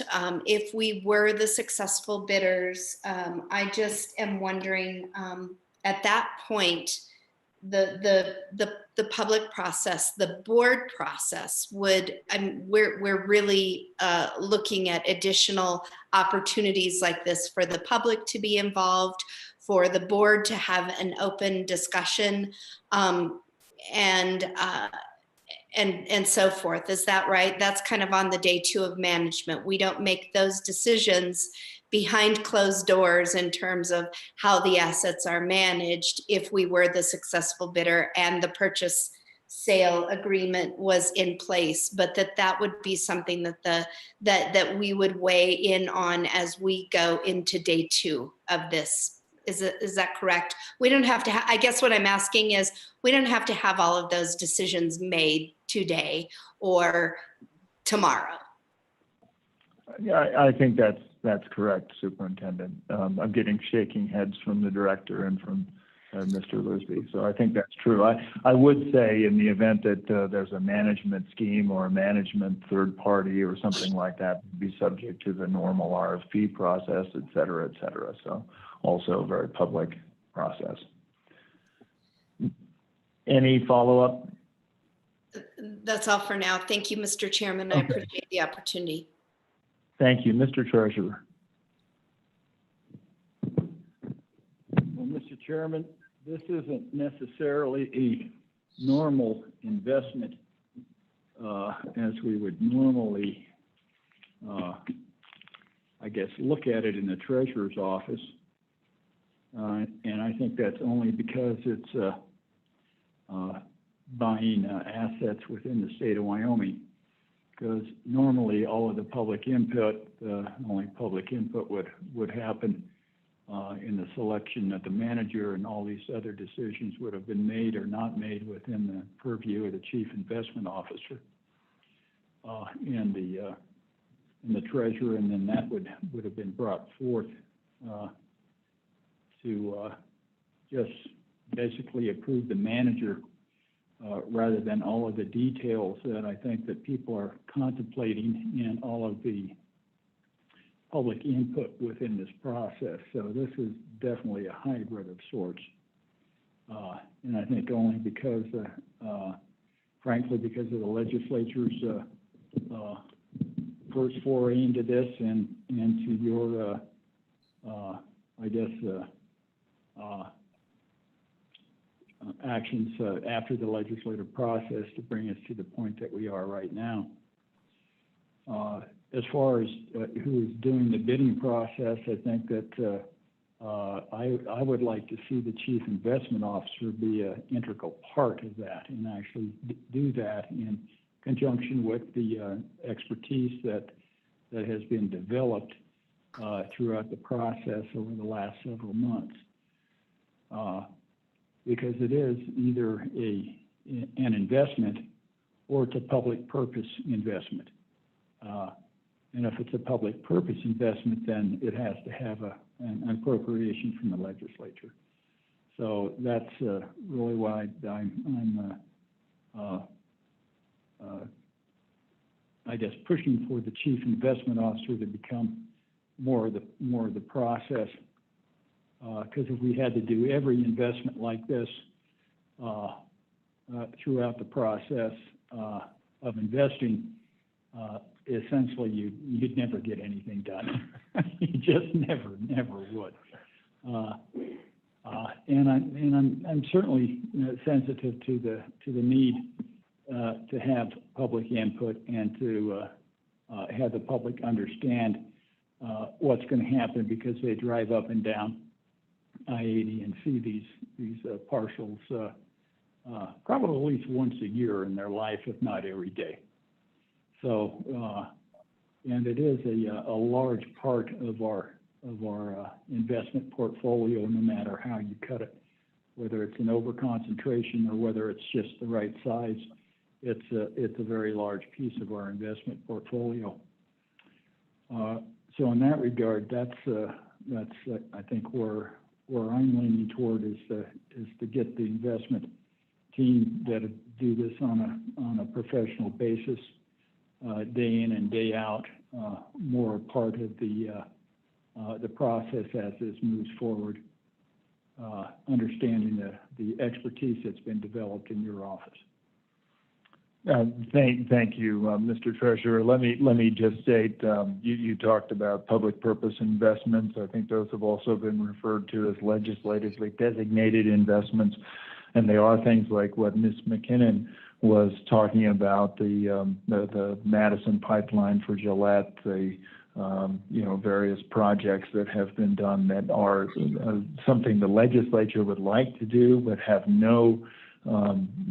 There really is no expectation that they will ever return to the portfolio. They're just considered good for the people of Wyoming.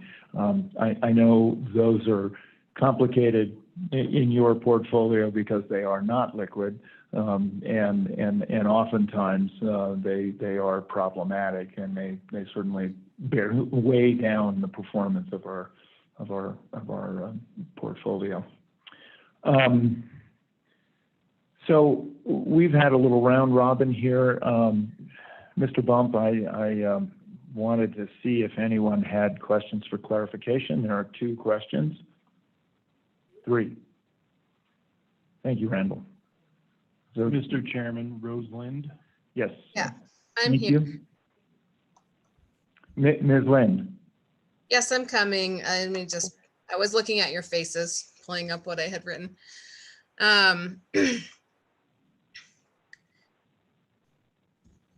I have put a number of questions into the chat. Some of them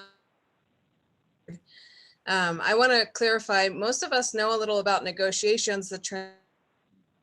Many have been asking for is, what is the plan? How do we expect returns? Is the bottom line about capital only? Do Wyomingites and our health figure into the bottom line? And we want to know more information as you know it. To have all these people commenting about transparency, that indicates it can't just be waved away. Public comment is not about appeasing the public after you've done the deal. It is about the public having a say about public monies that affect all of us now and into the future. I don't believe you have answered what the objections are on your board or committee. Can you please address that as well? Thank you. I think, Rose, let me just respond first and foremost. No deal will be executed without the money being approved publicly to do that. That's exactly what we have to do.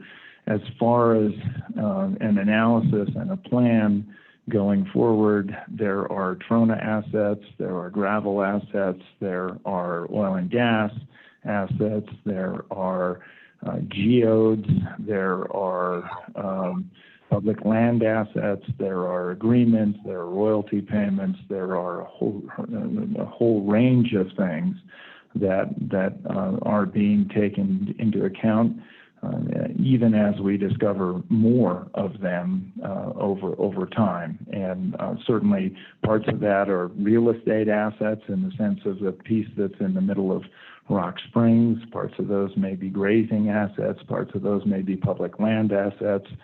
And I think part of the notion going forward when it comes to land, as Mr. Worf indicated, is, are there public values that should be considered in this process? And yes, they should be considered, and yes, we will take them into consideration.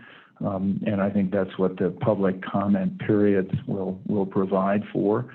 As far as health is concerned, you probably are referencing things like the utilization of fossil fuels, and will that be problematic for the environment? That's certainly an issue that we can consider. Happily in this particular case, it is a way that we can reduce the CO2 footprint globally by making sure that our trona mining remains competitive against the incredibly natural gas intensive solvay process that's used overseas in India and China, which are not noted for their environmental considerations, or for that matter, their labor considerations. And so there's a piece of that has to do with the labor as well. There is the consideration of how the state might look at development of renewable resources. There are indications that people are interested in surface there. For you know about the one solar field that's there. The wind asset isn't top notch, but it's certainly an asset. So I think there's a wide variety of things that in the fullness of time, we hope that Wyoming residents not only become familiar with, but have every opportunity to discuss and talk about.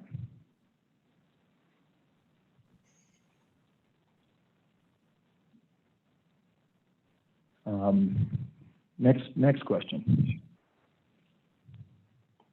Mr. Chairman, Kathleen Moriarty. Yes, thanks. Ms. Moriarty. Yes, my thank you. My question has to do with the mention of a professional public, I believe it was a professional public land manager. And I guess my question has to do with what is meant by that? Does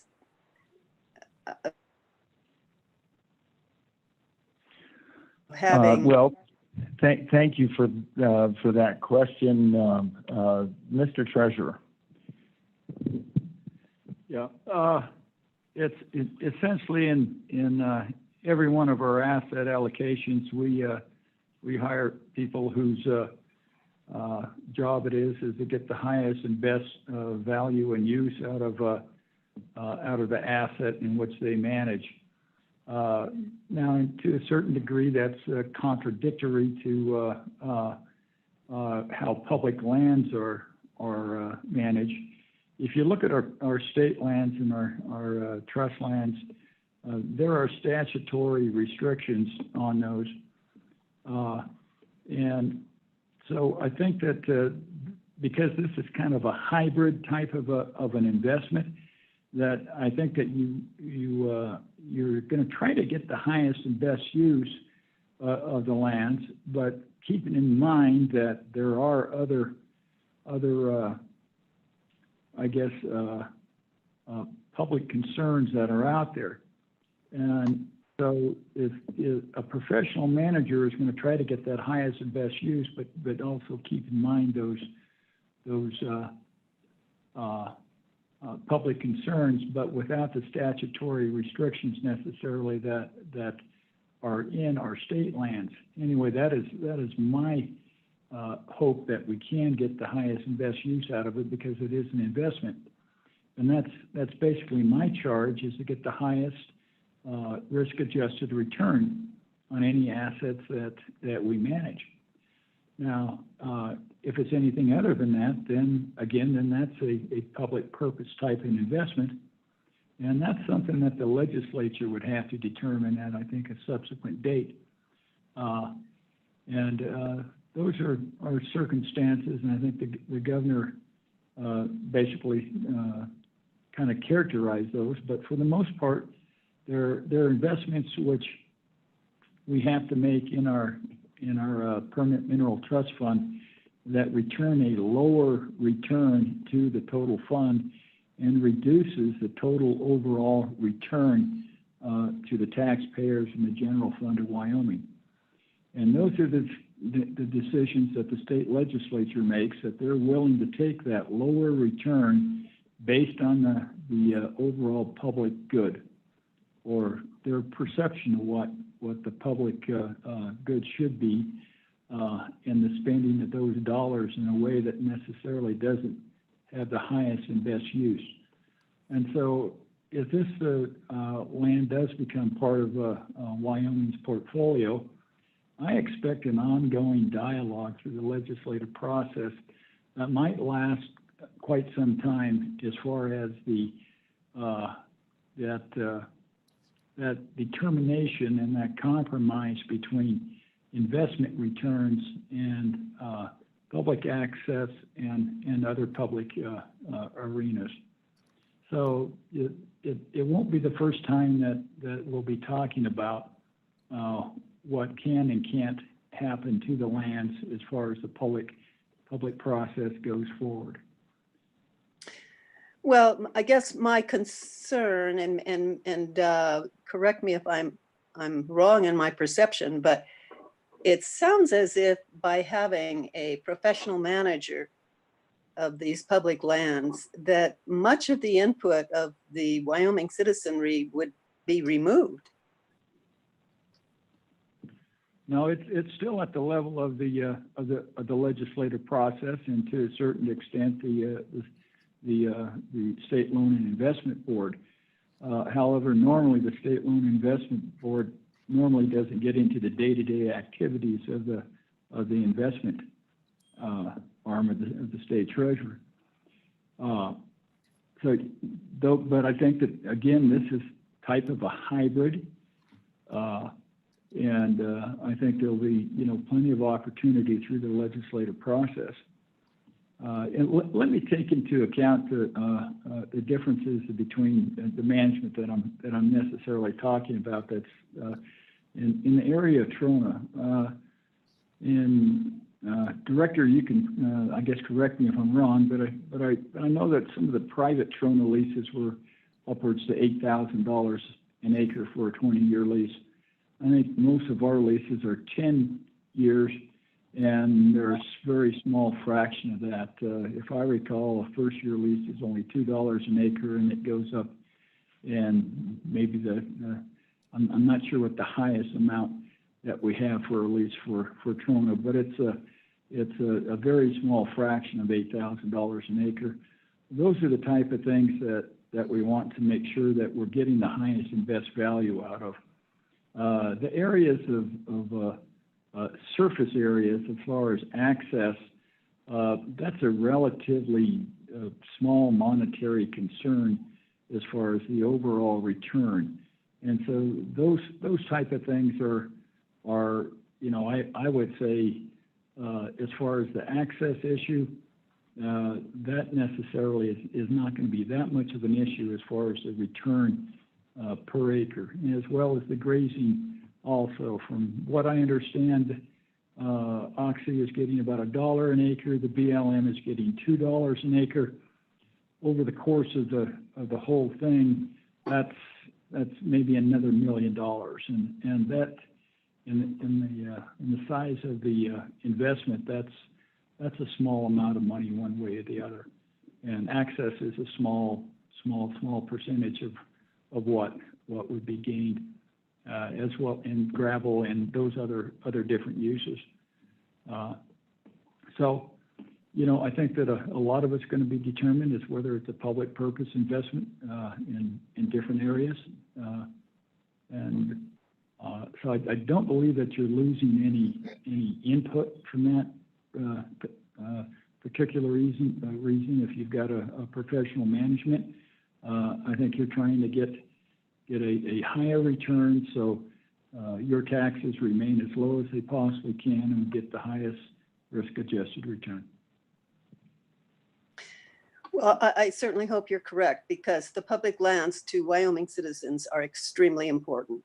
And if they feel that they do not have input in what really is happening with those lands in terms of access, in terms of wildlife management, migration corridors, and various and sundry other issues, I think you will, you might have won the battle, but you've lost the war.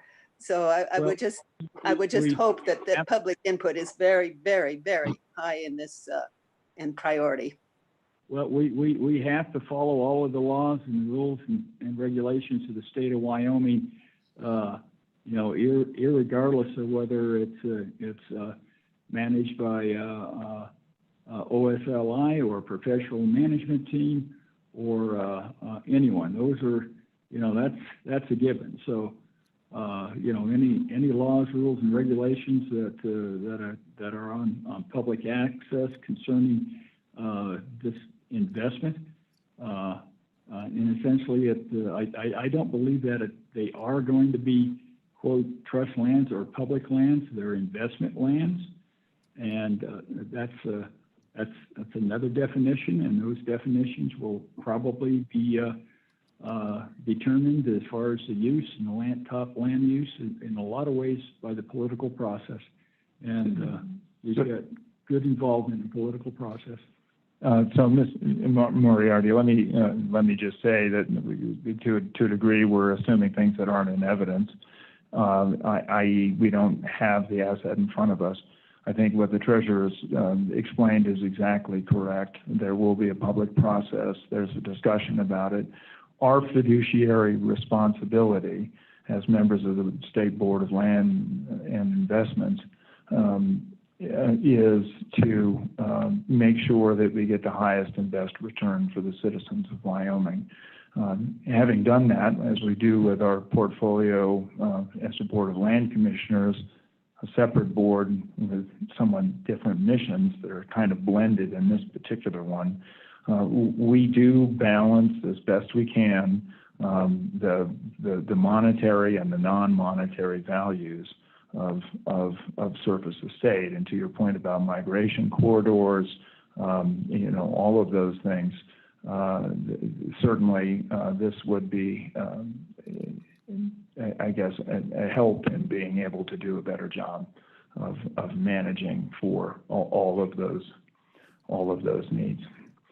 As I say, these are private lands currently, and should we be successful, then there would be a robust process to talk about where we go from there. Thank you. Thank you.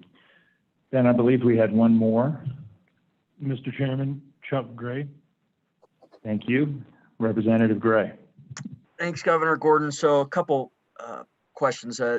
One thing here is I think a bid price is very different from the final price. And once the final price is there, that should be totally public. And you can have a transparent process even now without disclosing a bid price. And I don't think that has totally happened. And then once there's a final price, that should totally be public. One other thing I wanted to note was 94715C appears to suggest that the treasurer should lead the negotiation. And I thought that was one other thing I wanted to note. Thank you. Thanks, Representative. Both good points, and thank you for them.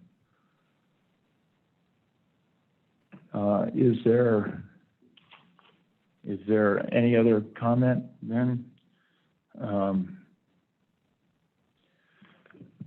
So with that, I'm going to look at my list quickly if there's anything we've missed in this process.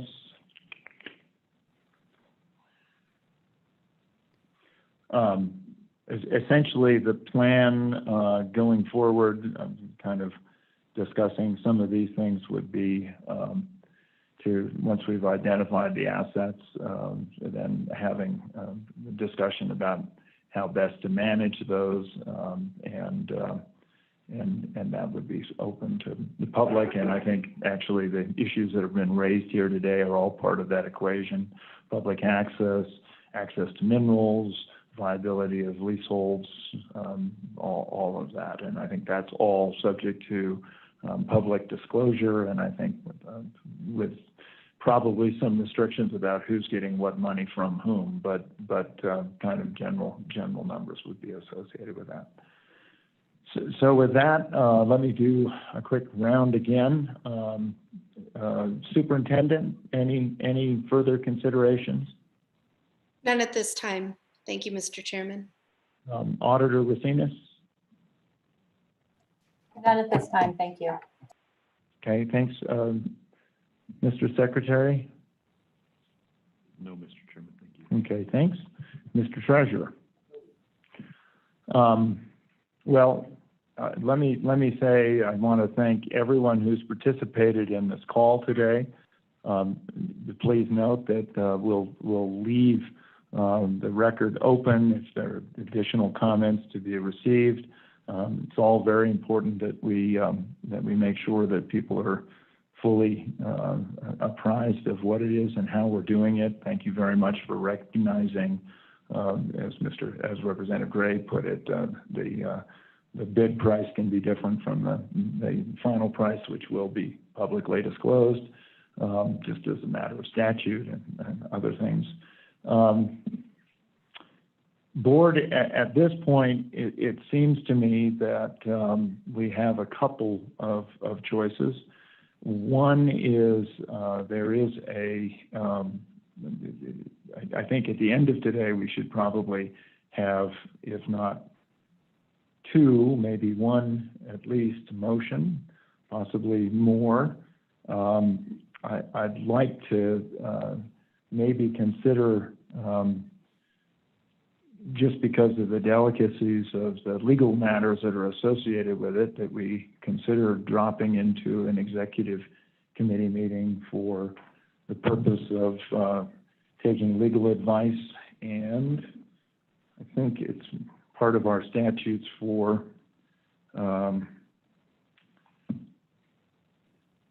real estate. And if you don't think that's necessary, that's fine, but I would appreciate if somebody feels that that's an important thing to discuss. Wyoming Statute 16-4-405, consider the selection of a site or the purchase of real estate when the publicity regarding the consideration would cause a likelihood of an increase in the price.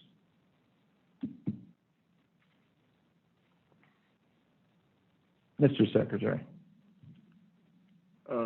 Mr. Chairman, I would agree with that, and so I would move that we resolve ourselves into executive session for the purpose of discussing real estate and receiving legal advice. Been moved by the secretary. Is there a second? Second. It's been seconded by the superintendent. If you're on the screen, you can do a thumbs up. In here, I'll call for the ayes. So superintendent, auditor, both thumbs up. Aye from the secretary. Mr. Treasurer.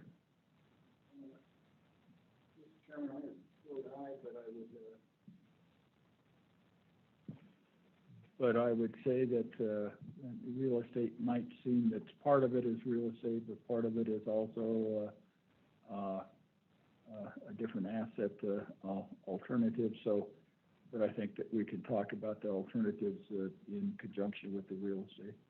Okay, would that be a friendly? Absolutely. Friendly, superintendent? Yes, okay. Motion's amended. All in favor signify by saying aye. Aye. Motion carries. We'll break for about 5 minutes, then you can get us organized and we'll come back into session. That motion carries, by the way. Thank you.